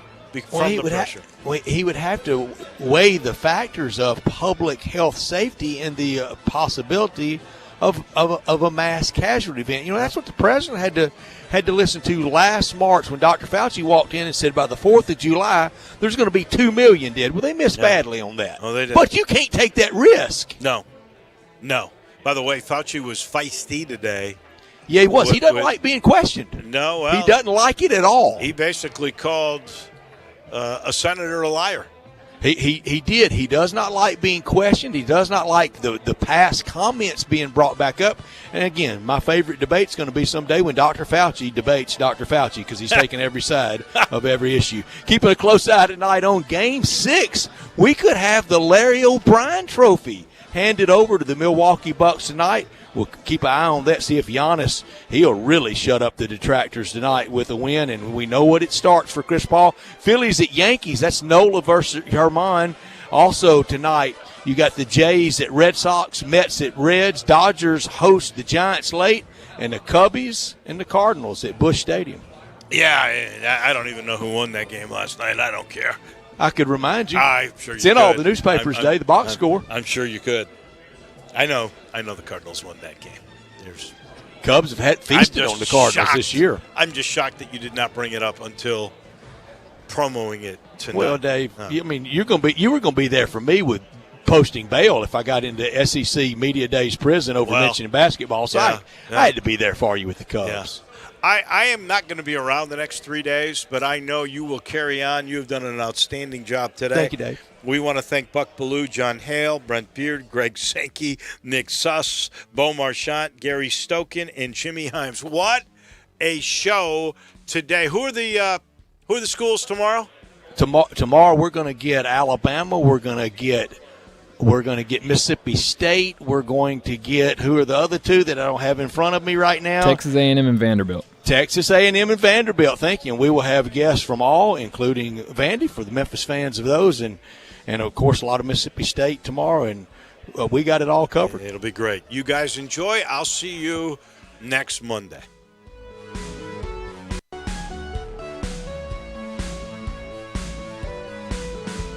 Hey, Mid-South, it's time to trade up at Gossett Kia South Mount Moriah during the Trade Up to a Kia sales event. Hey, what's happening over there, Jeff Allen? We got it going on, and we're ready to help you trade up to your next Kia. I've got a 2022 Kia Soul, not a lease, and 0.9% APR, $289 a month. 2022 Kia Sportage, 0% APR, and only $365 a month. And if you want American-made, we got it with 2022 Kia K5 now, $374 a month. Plus, every Gossett Kia comes comes with Kia's 10-year, 100,000-mile powertrain limited warranty program. So whether you live in Horn Lake, South Haven, Olive Branch, or Memphis, you'll be happy at Gossett Kia on Mount Moriah, 2680 Mount Moriah, or KiaMountMoriah.com. All $29.99 down payment, 60 months, sold in 715-0981, 0.9%, MSRP $20,685, Sportage in 79,79,540, 0% MSRP $26,060, K5 NGO 95054, 0.9%, MSRP $25,840, includes all rebates and incentives, PF 695, excludes tax pilot license with approved credit. See dealer for complete details. Offer valid through 7/31/2021, dealer stock only, must finance through Kia on APR offer. Hey everybody, ready for a new Chevy or pre-owned Chevy? Olive Branch is where you want to be. All-Star Chevy has new Silverados and Tahoes coming in. And if you're ready to sell your car, truck, or SUV, All-Star Chevy will buy it, even if you owe on it, and even if you don't buy one of theirs. Or you could just bring the title and get your check today. Spread the word, people. Remember, it's not South Haven, not Collierville, not Mount Moriah or the Pike, it's Olive Branch. So find new roads to Olive Branch and All-Star Chevrolet, or go to allstarautogroup.com. Nestled in the heart of East Memphis, located corner of Park and Cherry, is a beautiful residential neighborhood. I'm here at Town Village Audubon Park interviewing a new resident, Carolyn. Share with us why you chose Town Village. Well, if your parents or special friends need to make that big move, let me share with you my experience. It was tough for me to leave home, but then I discovered Town Village. I would like to highly recommend Town Village to you and your loved ones. After looking at all the amenities and meeting all the people and staff, I was hooked. From restaurant, bistro, 3 meals per day, housekeeping, transportation, security, health care, physical therapy, exercise room, and even a heated pool and spa. Come see us and make your new home at Town Village. Visit us and call Daniel at Town Village Audubon Park at 901-374-7342. There's no place like home, Town Village. We are Sports 56 WHBQ Memphis and W253DF Memphis, Flynn Broadcasting Stations. Do you know one of the best things you can do for your employees or family's health? Provide Arctic Clear bottled water. Arctic Clear bottled water is your locally owned and operated bottled water provider. Arctic Clear is 100% natural spring water with free delivery and setup, dependable service, and no long-term contracts. What an easy choice. Call Jeff Manus today, 901